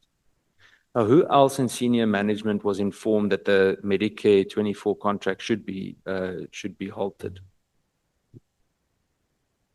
Well, obviously, I'm sure the head of supply chain would have been informed, and the head of support services should have knowledge of that, and form part of that meeting. General, I want to just shift slightly sideways to Mr. Kat Matlala. You, prior to these hearings, just to, again, for the record, had you ever met with Mr. Matlala? No. Not. And that includes obviously socially, privately. Yeah, no. At your office, etc. But what I'm saying is, when it comes to photos, I don't know. Many people take photos with me. I don't know them. So, but me meeting him, I've never at any given time. Fair enough. Yeah. And then I want to move on slightly. I might come back to Mr. Matlala again later. When we move to the issue of senior ranks, and I want to again come to the complacency issue regarding discipline. There's serious concerns that we've raised. One of them being, I've been speaking on it before, but as a committee, we raised the issue at the police committee of Lieutenant General Mboto. And I know he's at the DPCI, but for that matter, I can reference the sons of Richard Mdluli. Honorable Shongwe mentioned Richard Mdluli. Now, last year, already former Minister Nkunu acknowledged, he then said there would also be an audit of family members, etc., in the crime intelligence environment. And I have it on good authority that even up until today, Richard Mdluli's son or slash sons is still operating in the crime intelligence environment. How do we resolve this? Because I honestly, General, we've mentioned this in the portfolio committee. I've asked questions in Parliament. Several members in the portfolio committee sitting on this committee have also asked the same questions. How do we get resolved? Please advise me. Well, the first resolving of the matter is firstly to transfer those people out of crime intelligence, deal with them wherever they are, if there is any misconduct in how they got into the organization, which that can be done now, because remember I said it did indicate that there is this transformation strategy with myself and the acting minister are implementing around crime intelligence, which he wants that we implement by 1st of the new financial year, which is 1st April. So as we finish, part of it is some transfers of people from that environment, start afresh altogether. So I want to zoom in on that a little bit more. You'd remember the story with General Mboto when he was still a SAPS member before he went to the DPCI. He was moved for sharing all sorts of interesting videos and photos on a WhatsApp group. I think it was in FCS in the Western Cape, if I'm not mistaken. And I remember General Libya said to us that, you know, it's not a punitive disciplinary process. My problem with this is during the same time period, there were really serious allegations, affidavits, investigations regarding interference of serious gang arrests in Cape Town, interference of, I think there was one member that was on an Interpol red list. They also interfered. Now, my problem with the transfer, I understand the way you've described it now. My problem with some of these transferred, like with General Mboto, is he's basically been promoted. He had a break during his suspension. It was more of a sabbatical. And then he was able to just continue in the DPCI. And the irony is not so much from him, but every time one of us says something like this, we usually get some kind of a lawyer's letter, but the truth hurts. How do I navigate this? I know I'm putting you in a tight spot, but can we expect any kind of resolve with someone like General Mboto? Yeah, the Honorable Shongwe mentioned General Khan. Today, there are lots of photos on X doing the rounds of General Khan in the vicinity with the alleged shooter of one of the Madlanga witnesses. You know, it's becoming very, very difficult as to who do we trust? Because us as MPs, I know the Honorable James, I think she drives some police members nuts because of the rate at which, and I say this tongue in cheek, Darlene, but at the rate at which she calls some of these members. But General, humor us. How do we navigate this? I honestly don't know. I mean, General Mboto, we've been speaking about it a lot. General Khan, the amount of times that General Khan has come up in this committee alone, him and General Moodley, and they're still comfortably in SAPS. And respectfully, there's no ways that any general can drive Ferraris, Lamborghinis, and all of these sorts of things on a major general salary. It's physically impossible. Yeah, thanks, Honorable Member, Honorable Chair. Those that, of course, I'm responsible for, I will make sure that as we implement this transformation with the Minister, we take care of them. General Mboto, in terms of discipline, is a bit distance away from me in terms of the law that you know. I can't venture into that environment. Sometimes also get frustrated, but I will raise it with the Minister, and I'm sure either me or him will give yourself feedback. Thank you. Thank you, General. I think, Chair, if you permit us, I will write a list of these things, and possibly through the committee, we can send a formal request. General, are you comfortable with authorizing an independent audit of crime intelligence appointments between 2010 and 2025? 2010 and 2025. I'll tell you why, rather. The independent audit, the idea is that we can get, even if it's a body like SIU, I think I trust the way SIU operates, Yeah. specifically with a focus on nepotism, irregular promotions, and most of all, integrity vetting. Can we do that?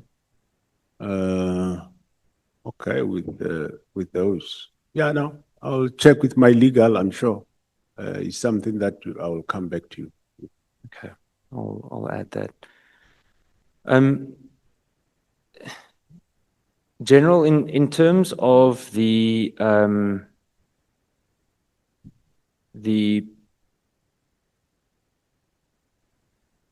deciding where to go next. I've got a lot of questions and I don't want to waste too much time. I want to understand in terms of IPID. The committee has heard extensive evidence about IPID's incapacity, or rather incapacitated state, including its reliance on SAPS for analytical capacity and forensic services. Do you accept that an oversight body which depends on SAPS to investigate SAPS is structurally compromised? Well, up to so far, I am not aware of any compromise, and I think they've been getting the best service. But however, as they are independent, by nature of their name, they're independent. They can probably be fully independent, even with regard to forensic services. Okay. What would your recommendation be to make IPID genuinely self-sufficient so that it does not rely on SAPS to investigate SAPS? How do you think that should be done?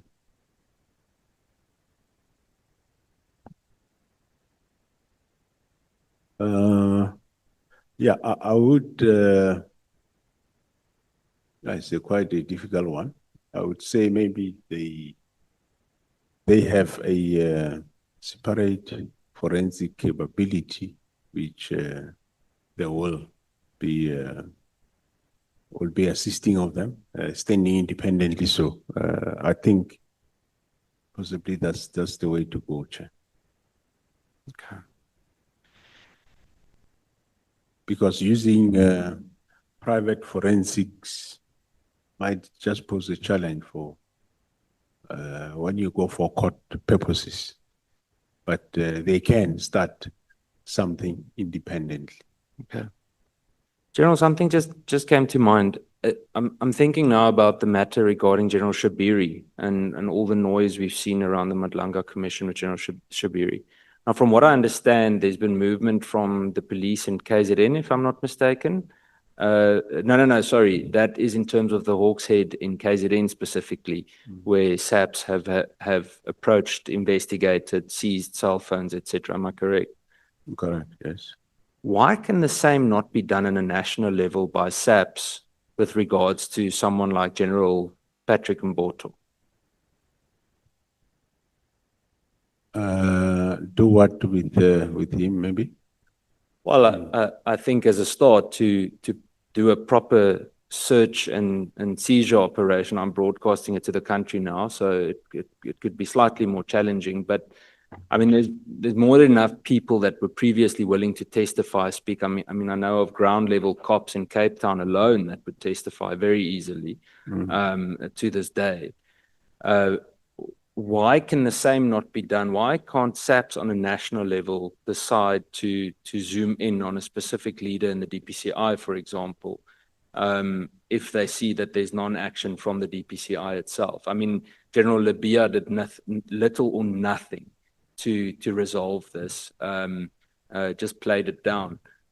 Is there a possibility that SAPS could actually do that? Can we add that to the list to get an opinion on? Well, in terms of if there is any criminal allegation, yes, we can investigate, but misconduct is a no. It's the national head that must deal with matters of misconduct of DPCI.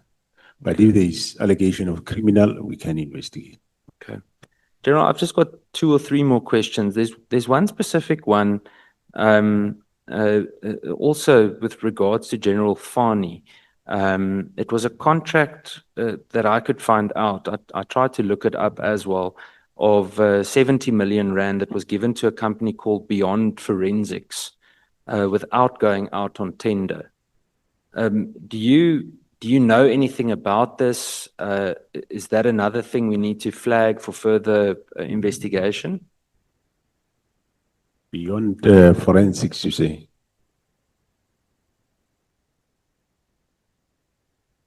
Yeah, no. I hear the name for the first time, Honorable Chair, through you. I will inquire into it, or you can include it in the list that you're gonna send to me. Okay, thank you, General. Chair, we will add that to this. I will set up a short document with everything in it. General, one or two last questions, and then I will be finished.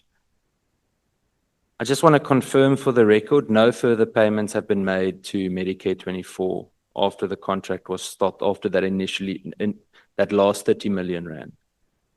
As far as I know, not Honorable Chair, through you, but however, take note, if there is a service that they provided previously, which was not invoiced by law, we supposed to pay that. But as far as I know, not, and I'll go and further inquire further. Okay. I want to ask you the Sunday of the press briefing by General Kunazi about I can't remember exactly, the Wednesday or the Thursday before. There were rumors doing the round of a warrant of arrest for General Kunazi, yourself. I think General Kumalo was also on there. Do you know about this? I know there was also, you'd remember we spoke about it in the previous time that you joined us here. We spoke about one of the news articles. I remember the one that said you were crying in your office or something like that. Now, the short time that I've known you, General, you don't strike me as a crying man. So this isn't to cast doubt on you, but did you know about those rumors at that stage? And do you have more information on that? No, I didn't have any other information except those rumors that we have seen. And when they say I was crying in Pretoria, I was here in Cape Town. Yeah, I remember. So- in fact, we saw you in Mitchell's Plain on the day on one of those days with the minister. Yes. General, one last question, and Chair, then I'll finish. You previously spoke to us and you said there is a cartel, or there are cartels within SAPS, specific members that, especially from a CI point of view, have infiltrated and aim to tarnish the names of certain senior members. You've previously spoken about it, about WhatsApp messages. We spoke about information peddlers before. There's a whole list of things. Have you since then determined, if you're able to share on this platform, who those individuals are? We've been flooded by information over the last, let's say the last year almost, after all of this has started. Have you got any indication why? And then I think to add on, I want to reiterate what the image looks like from the outside. So in theory, or the theory with this whole conflict, there was also a rumor, a theory doing the rounds that General Sibiya would become the National Commissioner when you were arrested. General Khan would become either Divisional Commissioner or Deputy National Commissioner, but would essentially have control over crime intelligence. Minister Mchunu would be in line for his political career and campaign forward, whatever that entailed. That's the reason for asking this. This is the reason for the factional discussions that we've been having.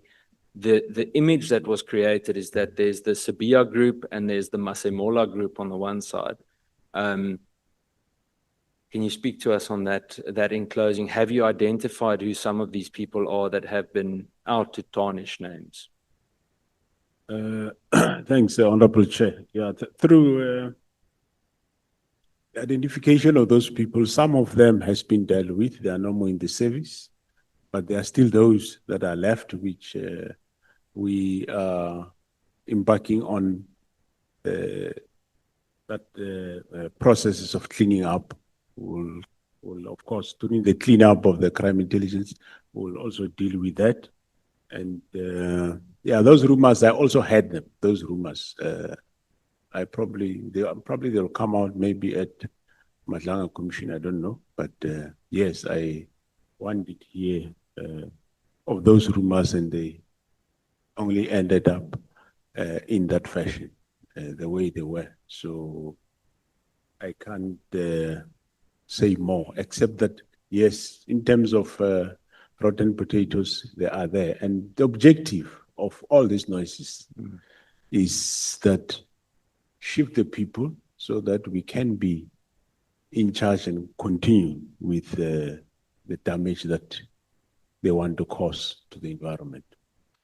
Chair, I see I have 3 minutes left, so I'm going to make use of the 3 minutes. General, if you could do one thing to really, I'm going to say it, but it's Chair, bear with me. But I almost wanted to say to kick them in the arses, but to chase away the bad and the criminal elements in SAPS overnight.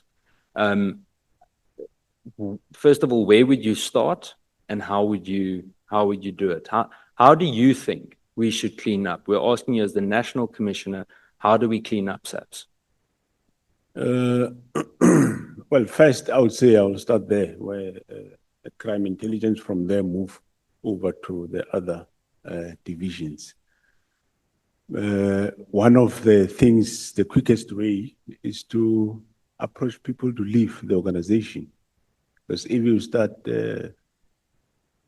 opening cases, chasing, it becomes sometimes a long chase, or you can get the person out, and there's arbitrations and courts, and some end up coming back. It's just to identify people, ask them to leave, in terms of to say, well, I'm restructuring, we're reorganizing, so can you, some of those just give way, and you screen other people.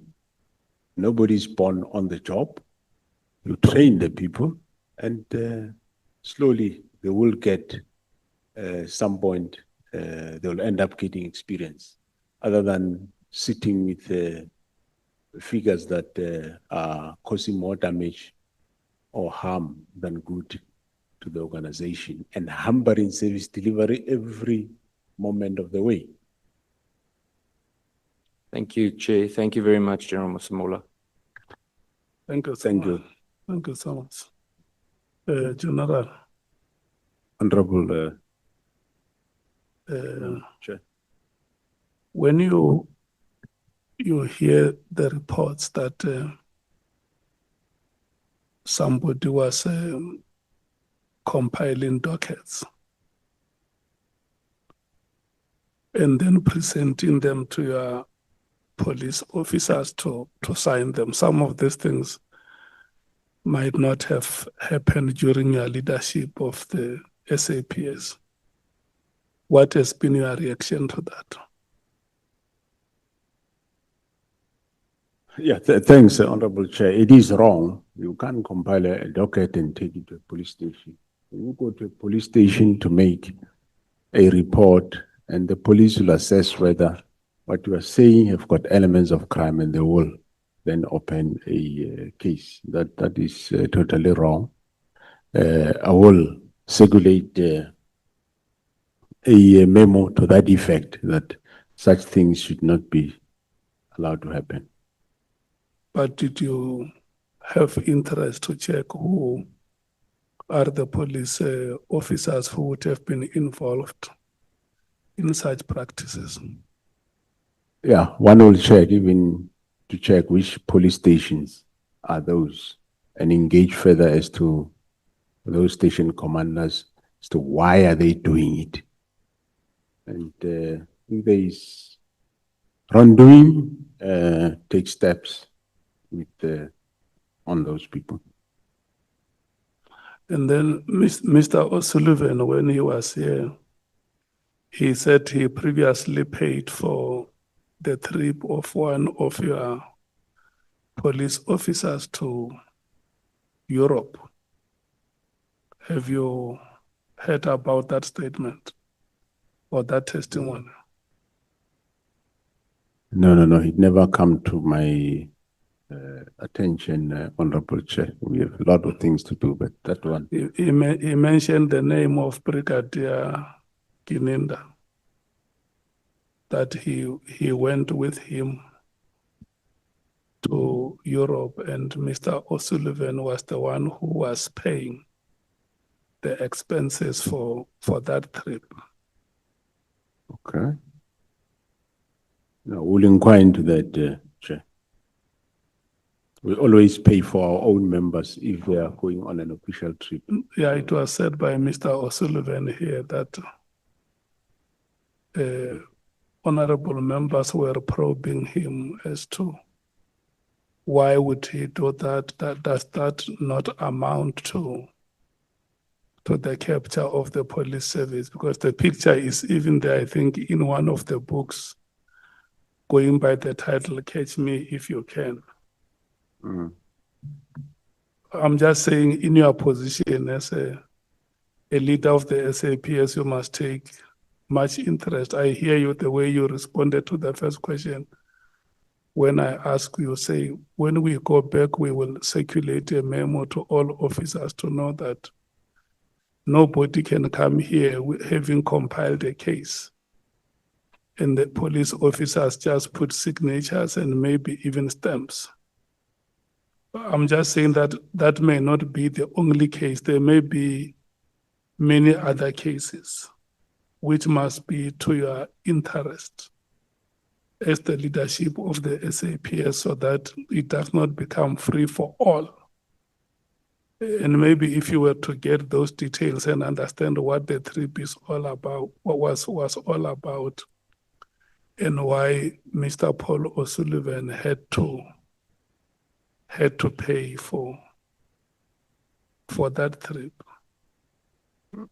Yeah, and whether, because there should be approval, it can't just happen without approval. We'll go deeper into those details, Chair. And then Mrs. Mashale, when she was here, she spoke about several cases. Number one, she alleges that there is a case of rape against Brigadier Makalake's son in the Free State. And no action is being taken by the SAPS.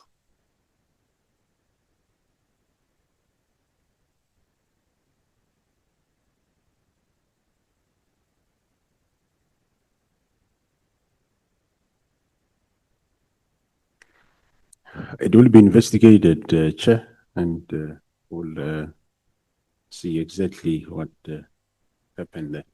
You have written it down. Yeah, no, I did write. Number two, she says that there is a potential witness who claims to have been involved in the murder or the murders of the case in Friede, if you know the Friede farm story. Oh yeah, the dairy farm. Yeah, Friede in the dairy. Free State. And that witness is prepared to cooperate with the police and give them details of what would have happened to the victims. And that witness is not being given that opportunity, but furthermore, is also incarcerated unlawfully because he has not been charged for these murders. Okay. Yeah, I think she might have said the person is in Kronstadt or elsewhere. And sometimes the person may be moved around from one prison to another.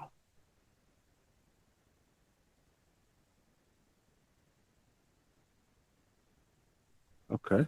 And then Well, there is a case of, I can't remember if it's a general, one general from the Northwest in Stilfontein. General is it Mbatu, who was suspended, yes, General Mbatu, who was suspended from the SAPS since 1991. No, it's a Sergeant or Warrant Officer Mbatu, Honorable Chair. Yeah, I know about the case. you know about the case. Yeah. Is it still ongoing? No, there's no case. It was finalized. He was arrested many years ago Yeah, for possession of some gold or diamonds. the detail is that he was arrested at Stilfontein, Mm. and then he was suspended since that time in 1991, and the case is still unresolved. No, the case was resolved, Honorable Chair, but we'll report it to you so that with all the details. As far as I remember, he was arrested. The then Police Act was saying if you get arrested, I think without option of a fine, you are automatically dismissed from the service. So that section applied to him. And then Okay. later he was released, finished his sentence. But what is strange enough, these records of prison are nowhere to be found. And somehow his records at SAPS headquarters about this specific matter also can be found. But people know exactly what happened. Yes. But we will send a report to that effect. The former NDPP, Advocate Batoy, and General Kumalo, when they appeared before us, they said one reason why the SAPS is unable to succeed in high-profile cases is often because you have parallel teams investigating, and Advocate Batoy even gave an example of the Senzo Meyiwa case, that there were parallel teams investigating that matter or that case, working against each other. And the question is, how does it arise that the SAPS under your leadership, Tau, can have multiple teams working in rivalry, but investigating one case?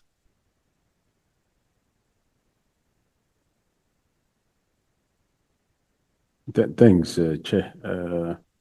Well, that matter, I think, is more matter of Meyiwa. It was during my time as the previous National Commission. I found those teams there, which I listened to both.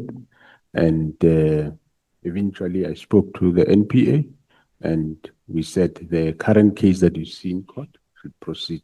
So, but it's matters that we will always guard against, that it shouldn't happen.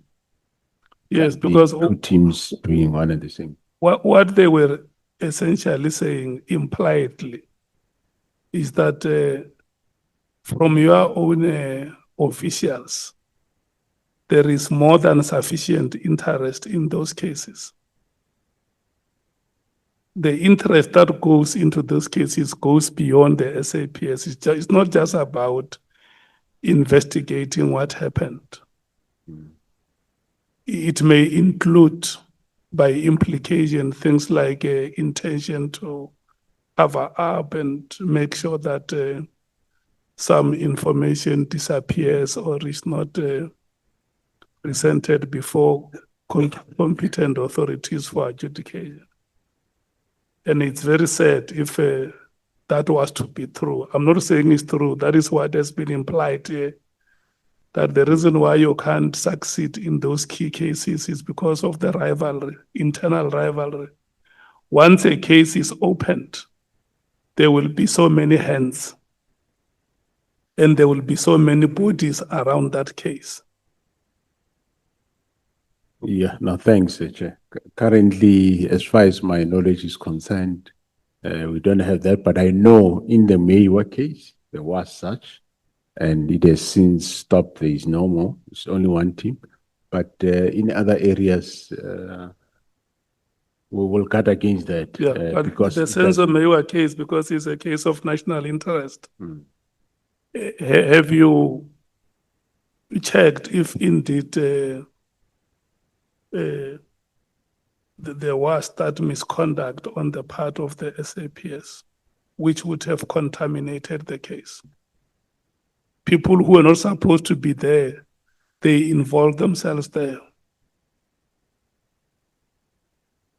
Would you have checked that? Thanks, Honorable Chair. No, I didn't. It's a very old case. It's running at court now. The scene was an old scene. A lot of national commissioners passed around that. So definitely give me the opportunity. I'll go and reflect on the matter and check exactly whoever went there, what role they played. I don't think that was ever investigated. Yeah, because remember, one of our pillars is to check if there is corruption within the SAPS, and if there are people who will involve themselves in cases to make sure that prosecution does not succeed. That amounts to corrupt activities. And then General Kumalo, when he was here, he said to us that there was a case of a consignment that was transported from Durban to Soweto. And because this is confidential information that could not be publicly disclosed, he could only make confirmation that it was indeed true that there were police officers who were involved in the transportation of that consignment. And further, that the leadership of the SAPS knows about that. And lastly, that those officers are still in the employ of the SAPS.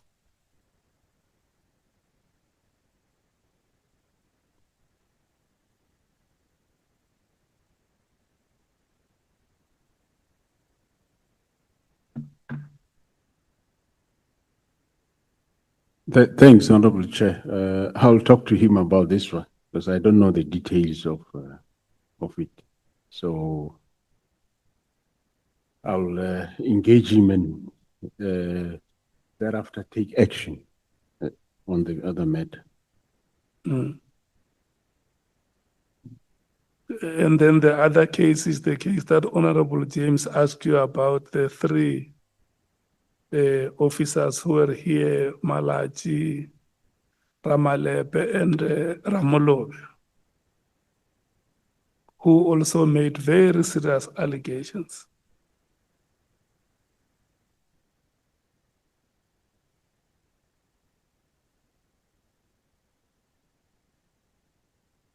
Yeah, thanks. On that one, Chair, I think I did indicate that I got feedback from the people who were investigating the matter last week, Thursday, and I've tasked them to go and do certain matters, certain implementation. Some of the matters of the complaints were resolved. Some implementations were done, but there are those matters that we can't, up to so far, the team couldn't trace whether was the rectification, yes or no. So I says, no, go and do it. If there is a need to rectify, you do it. That is the team of the inspectorate. But what I said is I have not yet given these three. I haven't met them. I haven't given them feedback. I will see them this week or next week to give them a progress report. That matter is not finalized because we are going to trace some of those that in the report, there's been many investigations. In the report, there are those that are finalized, but there are those that we can't see whether they are finalized or not. So that progress will be attended. And the the case of the disappearance of Mr. Jerry Bushoka. Yes, Honorable Chair. Where is it?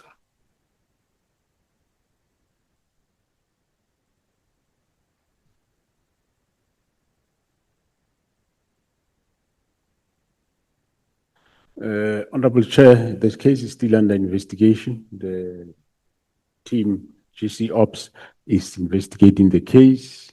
There has been some leads at some point and they didn't come right, but we have an indication where he might be. So, and that is being investigated. So, Yeah, you know, I'm listing all this. These matters have been presented before us, and you might have heard honorable members also raised some more. I'm listing them because this is the last time you are appearing before us in this ad hoc committee. And tomorrow, General Mkhwanazi will be the last witness to appear before us. And when these matters were raised, they generated a lot of public, but not only public interest, but also raised questions about the SAPS. okay, Chair. And maybe what we can do, because what is important here ultimately is that we should restore public confidence Correct. in the SAPS, that it can take their matters serious. But also ourselves as Parliament, who are obligated by law to demand accountability from yourselves, including other matters that Honorable Cameron would have raised. He said he's going to submit more. I think where you are sitting, it will be advisable for you to say to us, maybe before the lifespan of this committee comes to an end, I have taken down all the issues that all the cases that you have raised. And then we will respond to you in writing and give you an update on where we are on these matters. If there are issues, we have always been very guarded. Even in our terms of reference, we have said any information that is protected by law, if it has to be given to the committee, that will be done in compliance with the law that is in place. Stay in our terms of reference.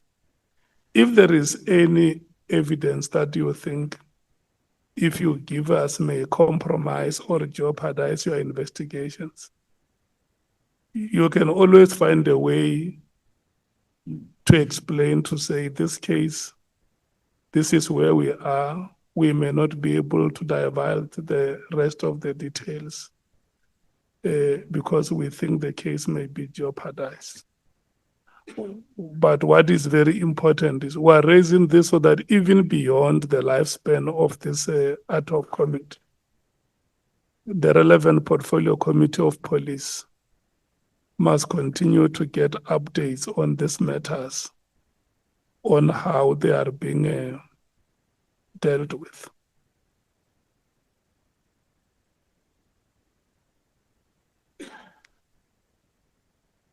Okay, no, thanks, Honorable Chair. I think one will do, as you say, we'll go and do follow-ups on progress on each matter, and we'll then be able to send this committee, we still there, or the police committee, the progress in terms of where we are on each matter. That will be that will be in order, Chair, be accounting. Thank you. Let me ask you this last question. You know, before the ad hoc committee was established and before the Madlanga Commission was appointed, we did not hear the testimonies that we are hearing now about your subordinates. And for sure you can agree with me that some of the details when they come out are very chilling. When you watch on television, you see us sitting here with a witness or at the commission, the witness making confessions or being unable to respond to questions.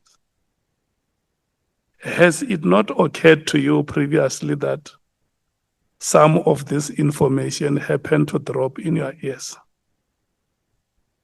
That there may be a commander or what, General Khanyan somewhere doing XYZ, which is illegal.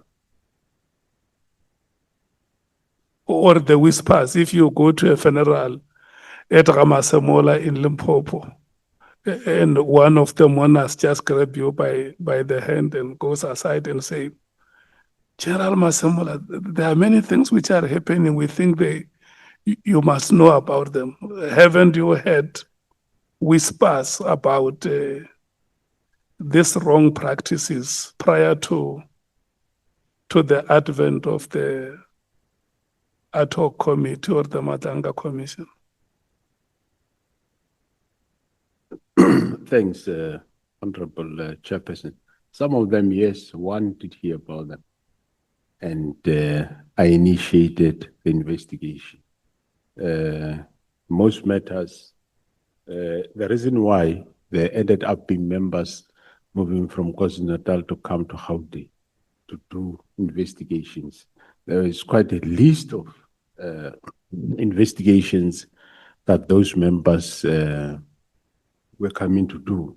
And it is for that very reason that you see the success that we have end up now having people behind bars, that people that would have regarded themselves as untouchable.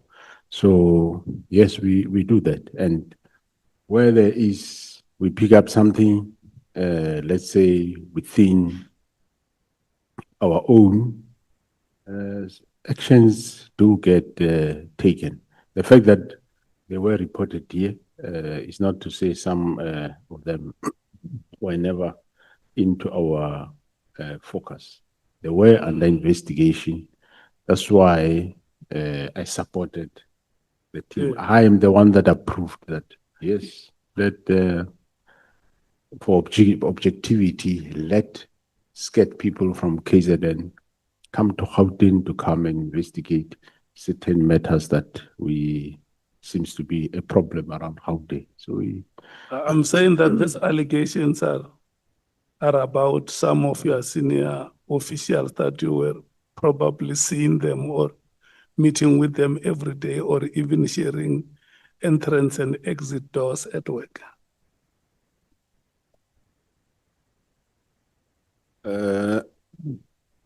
Well, those that comes to my ear, Chair, I initiate investigation. We have, like you have seen, some that has happened. If it comes to ear that there is this wrong, we I do initiate investigation. We don't just leave it. Okay, when you look at not yourself per se, but the institutional response of the SAPS, will you say it was timeous? Or were there considerable delays in reacting to these matters, these allegations? Some of them, I would say, there's been considerable delay, yes. But the other issue is, when did we as subs become aware of? Because some of these things, we keep aware of them now. And people will tell you, but this is not a new thing. This thing is an old matter, but it never came to our attention. So when it comes to our attention, we do act. Yeah, because when the ad hoc committee started, we saw a lot of movement, which was not there before. What explains that? Well, There one, were all of a sudden decisions very, we see agility, we see decisive action on the part of the leadership to say so and so is now on suspension, so and so has been arrested. A case like this one has now been cracked. Why?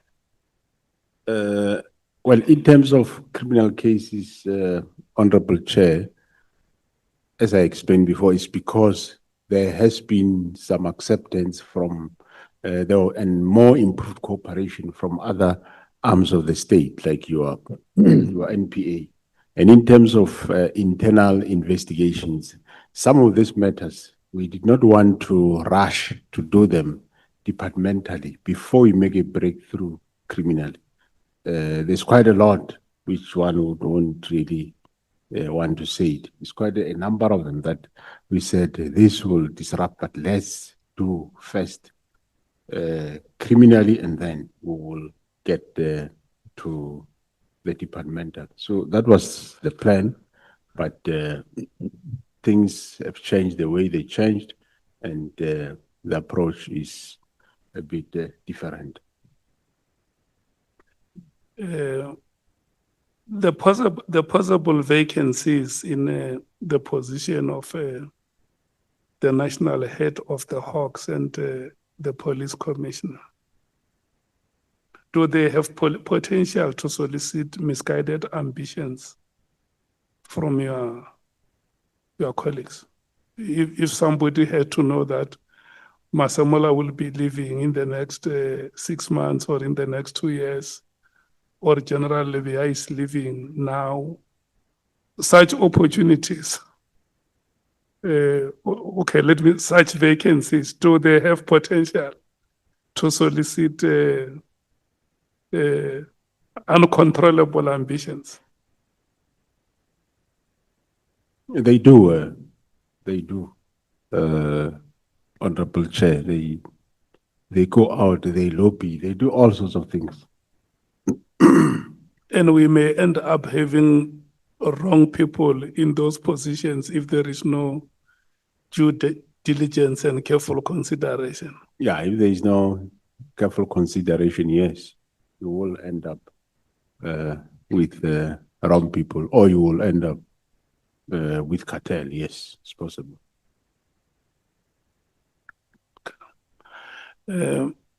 I saw Honorable Skosana and Honorable Matthews have raised their hands. I'm exercising benevolence because in any way your time is gone. Can I take you in that order? Thank you, Chair. I guess one has forgotten to, I know perhaps this does not belong here. I just want to make a disclaimer, Chair, and to General Masemola. You know, there's an issue about izingwenyama or kumgani. They feel that obviously they think that the police perhaps are the one who are responsible for their safety. They've asked us to ask the general, hence I'm making a disclaimer that perhaps as lawmakers, you might refer it back to us, that there's only one Kumgani which is well looked after. Because in all the, I'll say in all the provinces, kunenkumgani, kunamakhosi, kunengwenyama, so to speak, not necessarily amakhosi, ingwenyama zalawo ma area. So what they've seen, they say, but we must ask the general. I said, well, perhaps it's a right platform to ask you. I know I'm putting you into a corner with this one, because they are saying there's only one, and they feel that they need to have as well some security, especially going to the next local government election. And that would be my a comment to, in fact, not necessarily a question, Chair, to General Masemola. Thank you. Let's take Honorable Matthys and the General will respond. Oh, thank you, Chair. Mine is not a question, but just two follow-ups that I think we should do as a committee. When the head of IDEC was here, we didn't ask specifically whether IDEC had obtained warrants of arrest for our National Commissioner. So I think we must write and get clarity whether they did or whether they didn't. I don't think it should be a secret if they had received one or if they hadn't, but if we can write to that. And then the second follow-up would be that Lieutenant General Khumalo must retract his statement that he made here in the committee that 90% of Gauteng SAPS is corrupt, just so we can have it on record, because as the record stands now, that is what he said, and he's the head of crime intelligence. So if we can do that. Thank you, Chair. So General Masemola, you said that you were going to discuss that matter with General Kumar. Correct, Chair. I thought he's coming back here, so he's gonna. He's talk on not it. coming back. Okay. And you and him have now contradicted each other. Okay. No, I will. So when you go back from here, you go and discuss with him. He gives you the report. And then from there, when you have got an explanation, he must then write to us and retract that statement on the basis of the explanation that he would have given you. Okay. Thanks, Honorable Chair. I'll do so. Engage you. So that if we happen to call you again, you and him must come and speak one thing. Because now you have not said the same thing. Correct, Honorable Chair. No, we'll do that. On the matter raised by Honorable Skosana,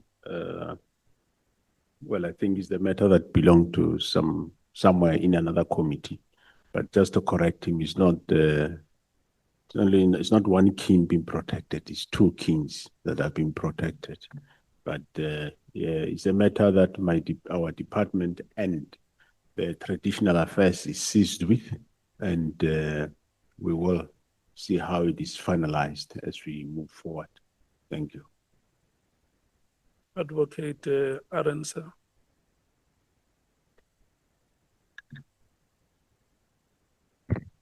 Thank you, Honorable Chair, members. General Masemola, is it the case that and here I'm referring to the Medicare 24 contract, that SAPS didn't receive any value for money for the 30 million that was spent? No. We did receive value for money, Honorable Chair. The students that did graduate in December, they are a product of that. So we did receive value. Thank you. So it can't be described or defined as wasteful, fruitless and wasteful expenditure as defined in the PFMA? No, it won't fit that description because we did get value. Well, of course, after fights, it wasn't a smooth sail. There has to be a fight to get the service, and we did get service and value. It can't be described as fruitless and wasteful. No. Now, would it be fair to say that up until the time that Minister Mkhunu raised the issue of the contract or the unlawfulness, or at that time the alleged unlawfulness of the contract, when he raised it on the 24th of December 2024, it wasn't something that concerned you, the issue of the award of the contract? No, I didn't have any issues on it. And of course, remember, Honorable Chair, I'm not aware of all these contracts that are being signed. There are various people that are working in that environment. So yes, I wasn't aware of any problem or wrongdoing. The only area I became aware of is an issue of service delivery. They did indicate to me, and I said, then they must meet the service provider and deal with the matter, which they did meet and dealt with the matter. Did you know that the Minister Mkhunu was going to raise it in the meeting on the 24th? Did he tell you in advance, or did he just call you to a meeting? No, he did indicate that he wanted us to meet, and we meet on that specific matter. Because the News 24 reported on the contract on the 20th of December already. Did you see it? Did you read the article and the allegations made about Kat Matlala and the fact that he was a beneficiary? No, I didn't see it.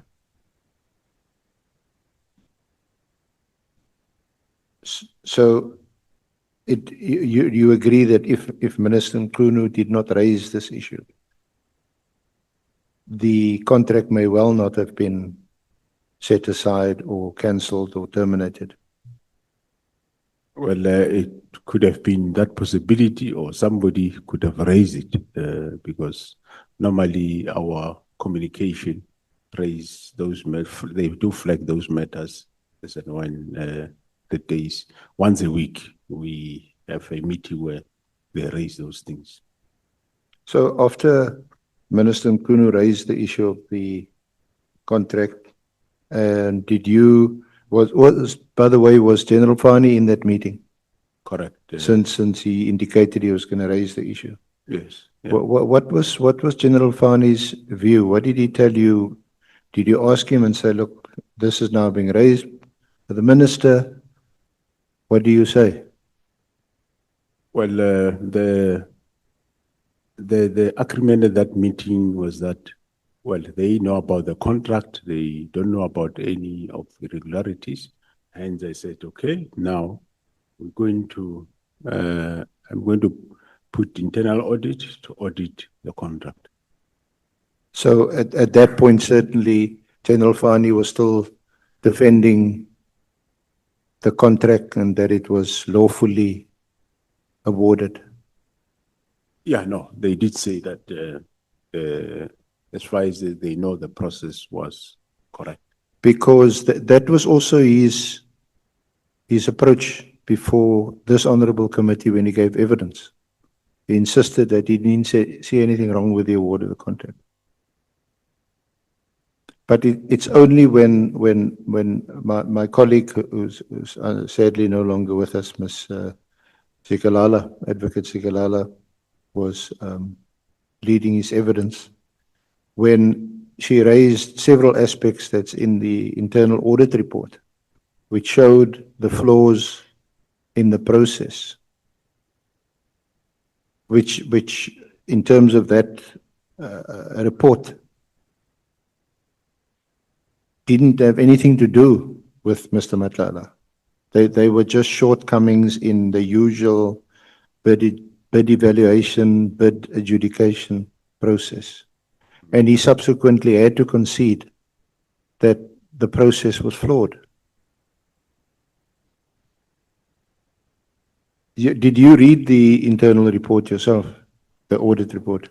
Yeah, I did read it, Honorable Chair.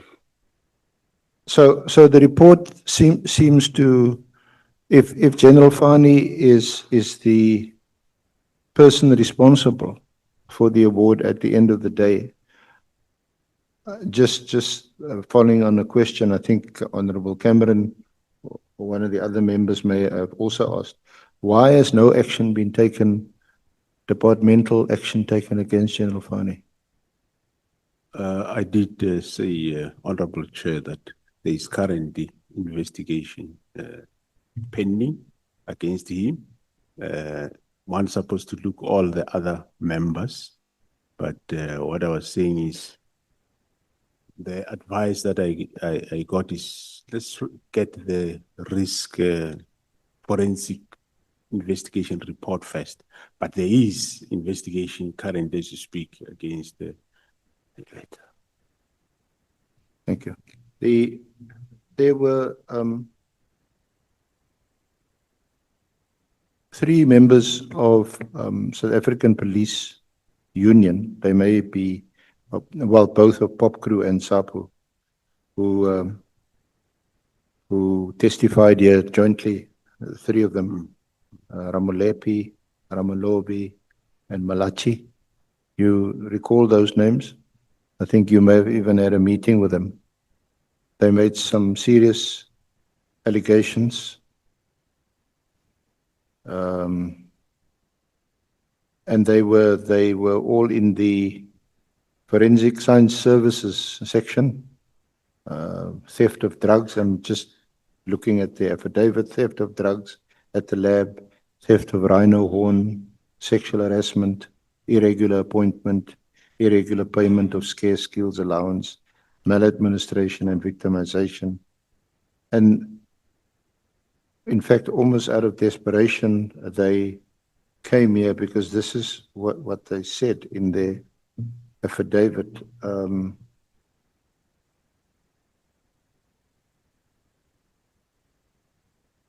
I comment? That yeah, now I'm going to give you an opportunity to comment. It was after the press conference of General Nkonazi on the 6th of July that they decided to request to appear before this honorable committee. Now, there's a letter.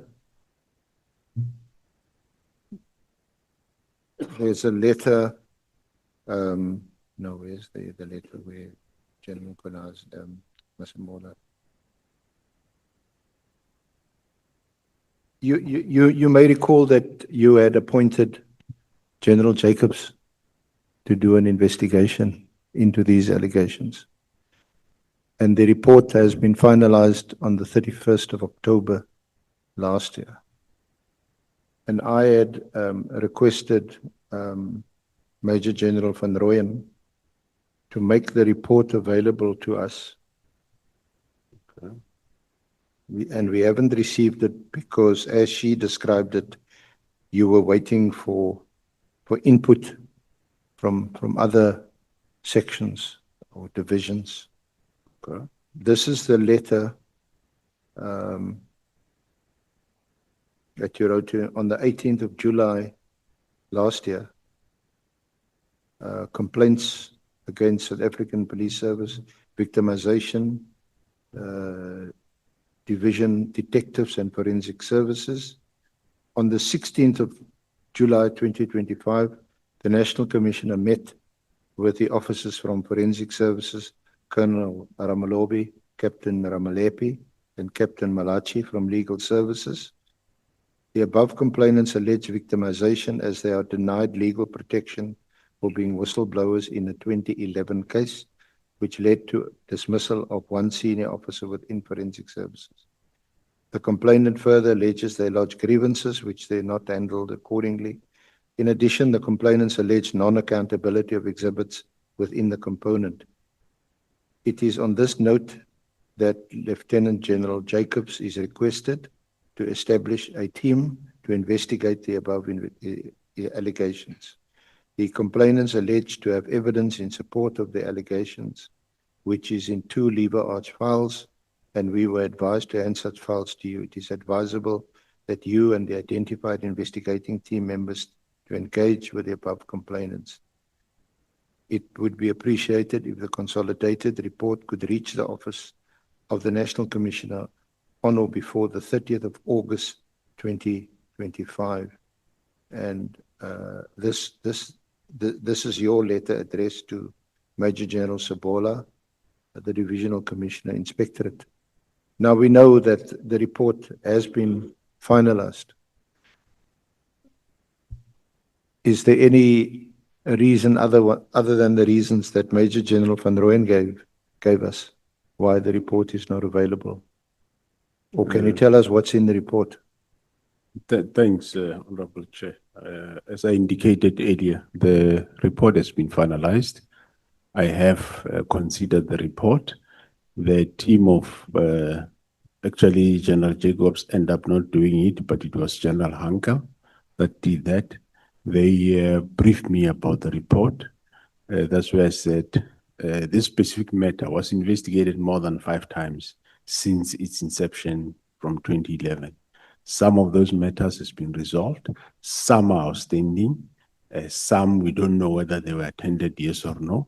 But however, I said the current team of inspectorate that were assisting me, they must go back because it's investigation on top of investigation. They must go back, verify. I know there is somebody who is in prison for stealing drugs and right on, or the person is out by now, which means there were consequences. But some of the matters, and there was that senior manager talk of was disciplined and dismissed from the service. And subsequently, the person went through arbitration, CCMA, whatever, and is back at work. But some of those matters, I'm saying, we can't detect whether there were any finality in it. And so hence I said to the team that briefed me last week that they implement corrective measures on this same report. So the report that I considered, I can make it available to you as early as by tomorrow. Yeah, no, thank you very much, General. I think that will be much appreciated because from a whole line of questioning from the honorable members, there's a concern about there not being any what they call consequent management. Okay. There seems to be no repercussions. Wrongdoing is reported, even investigated, like in this case. But what is anybody being held to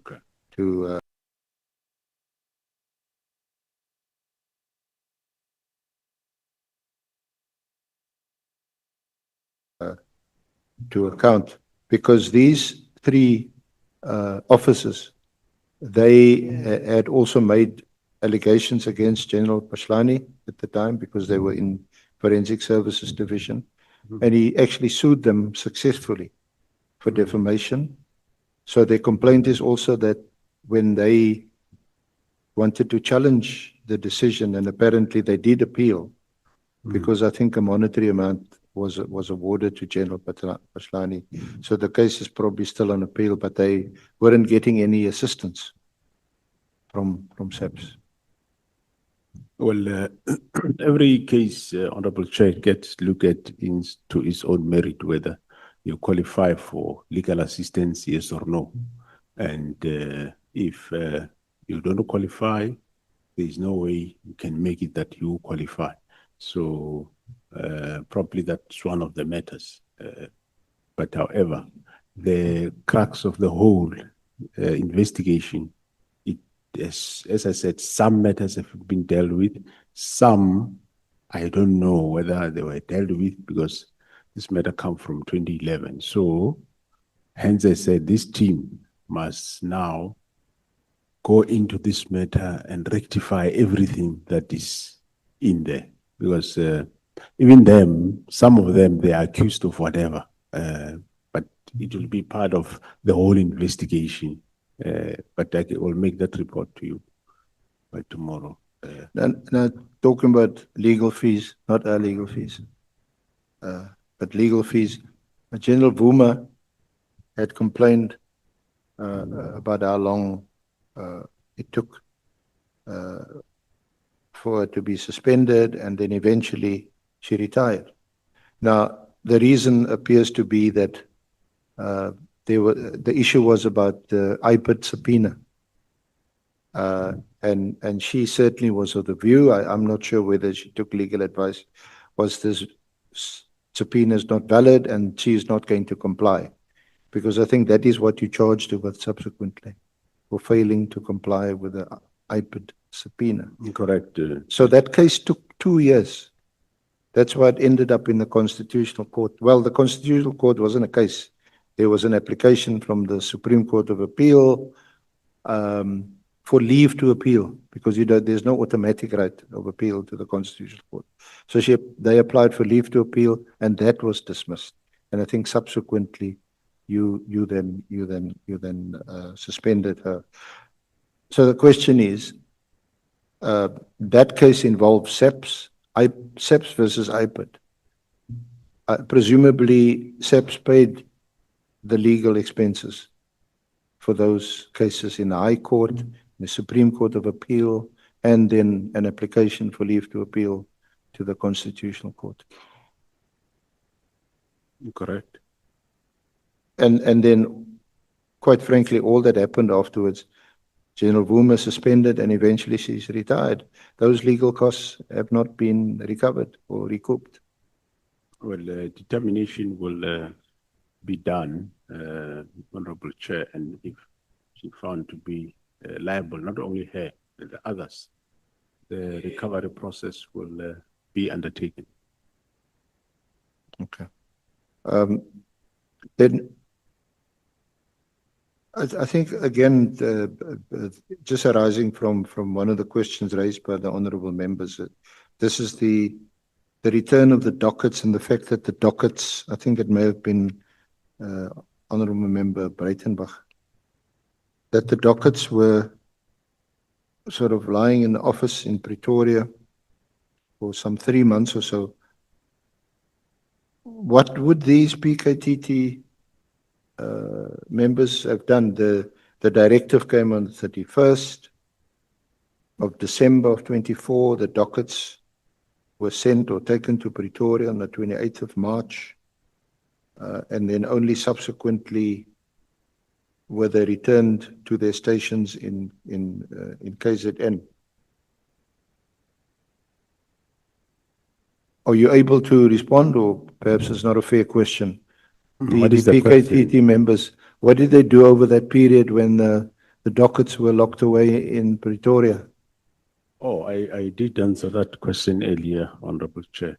Remember, it wasn't all the dockets. They had dockets that were court going, they were still running with them, further investigating, going to court and so on.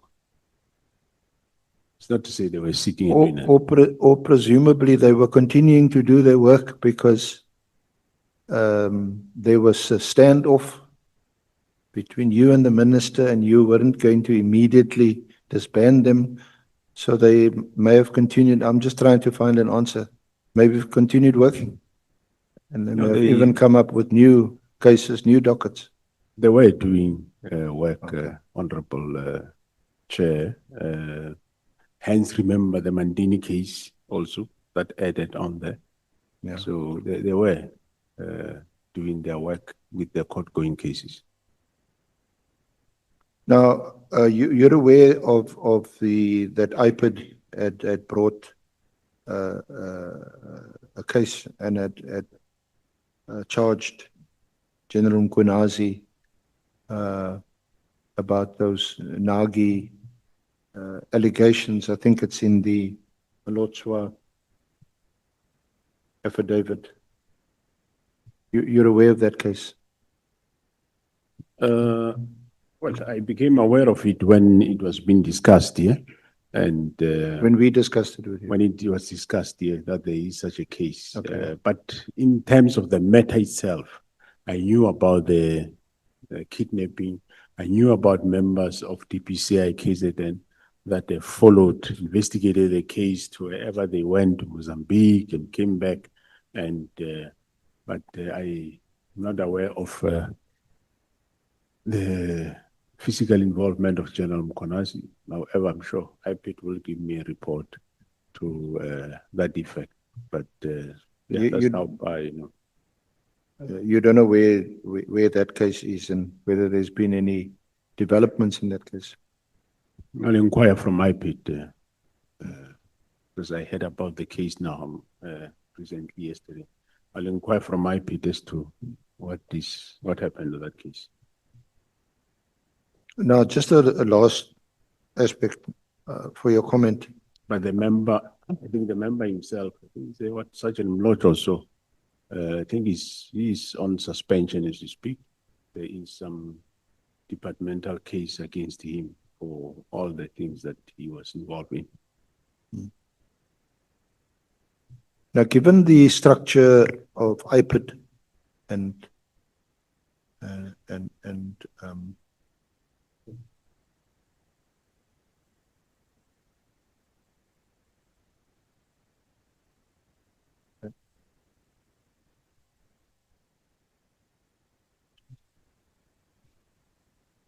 sorry, IDEC and IPID.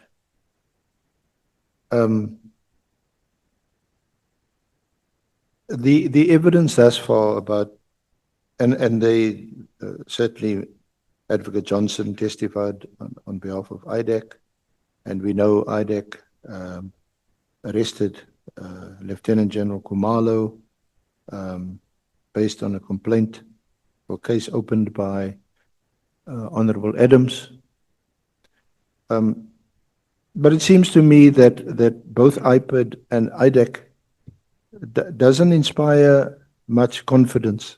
And given that this honorable committee is also looking at restoring trust in our law enforcement agencies, and they plus you acknowledge that they play such a key role in terms of certainly ensuring that South African police services, that their members conduct themselves in terms or in accordance with the rule of law and their code of conduct, etc.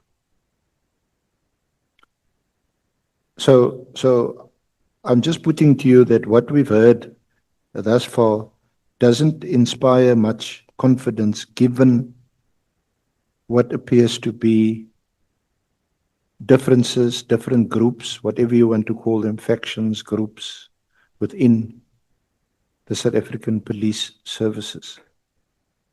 Because there seems to be a tendency then to weaponize one against the other, and to do that you use IPID or you use/influence IDEC.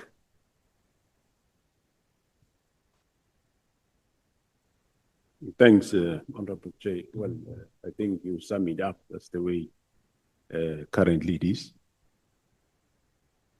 I mean, we've heard the evidence, and several members of the committee, maybe the entire honorable committee, were fairly clear about the use of IPID in the period when Mr. McBride was the head of IPID, and Mr. O'Sullivan played a prominent role in the work that they were doing. Although that was a few years ago, I'm not sure whether the situation has improved. So are there any suggestions that you might make or recommendations that you might make to us, to the Honorable Committee, of how their role could be strengthened? The one recommendation I can make, which I said earlier, Honorable Chair, is that you can, for now, you have the institution, you have SAPS as an organization, you have IPID, you have IDEC. But if in all these institutions you have members of SAPS right through, you're bound to have a problem. You are bound to have a problem, because if you left SAPS, maybe you hated me, and you go to IPID. When you get there, it might be that you find a way to get back to me, or you get to IDEC, same thing will happen. So in other words, in reality, it's three different institutions, or by the look, it's three different institutions. But in actual fact, it's one institution. So then you're going to find that issue of crashes. So that's why I was saying that if maybe the IPID can employ its own employees, train them, same with the IDEC, then it might maybe be a different picture if that's the case. Otherwise, as long as you have one organization. Yeah, there's no, are you saying there's no true independence?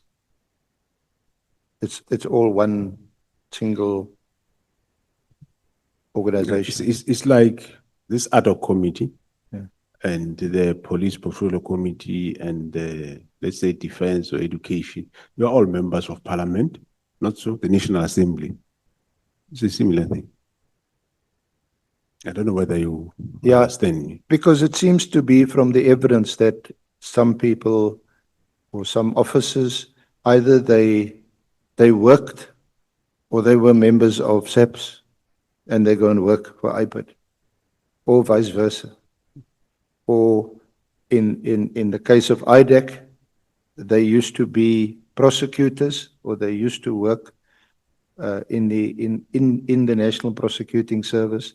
Now they work for IDEC.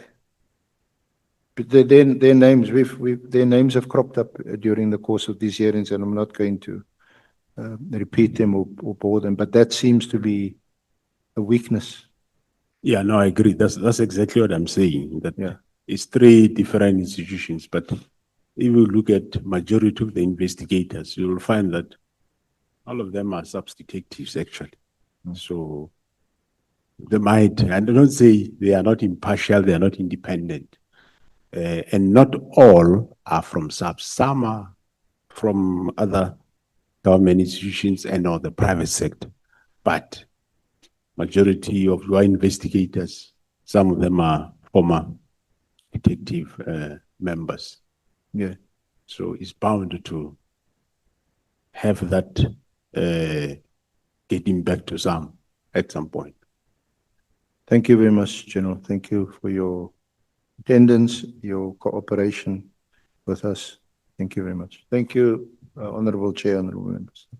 Thanks, okay, Terence. Thanks, Chair. Thank you so much, Advocate Arensa. And thank you so much, honorable members. Ra go leboga tau ya tswako. Honorable members, we are going to start tomorrow at 10 o'clock.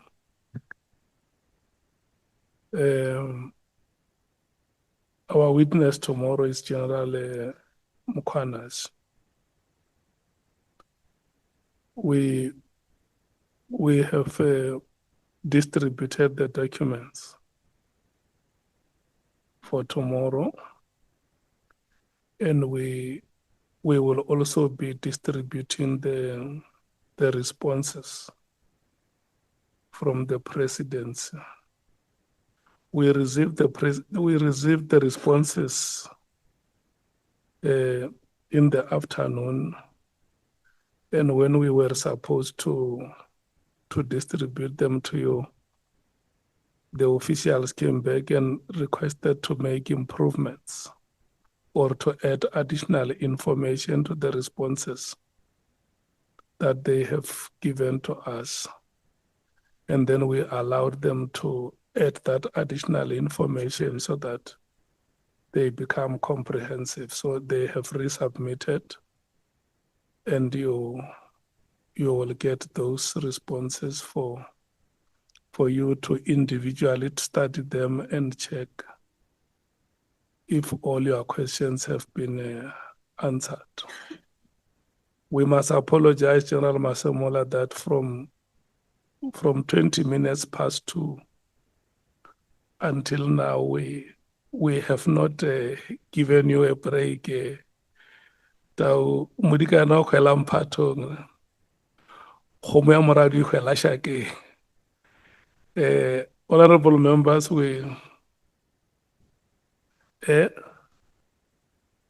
Honorable Skosana, you want to say something? Chair, I was just saying that I didn't see the general for lunch. I guess you should invite her for dinner for keeping him for so long. Thank you, Chair. Did you go there? When you went there, why didn't you invite him? I've invited him already and his team. Thank you, Chair. Okay. Thank you so much. I know, honorable members, that it is unusual to come to the end of our proceedings at this time of the day. I can see that this is the time when the locomotive gathers more momentum, but unfortunately we have come to the end of the proceedings. I'm going to request you to stand up and leave the chambers. We will meet here tomorrow at 10 o'clock. It's here, Bonanen. Thank you so much.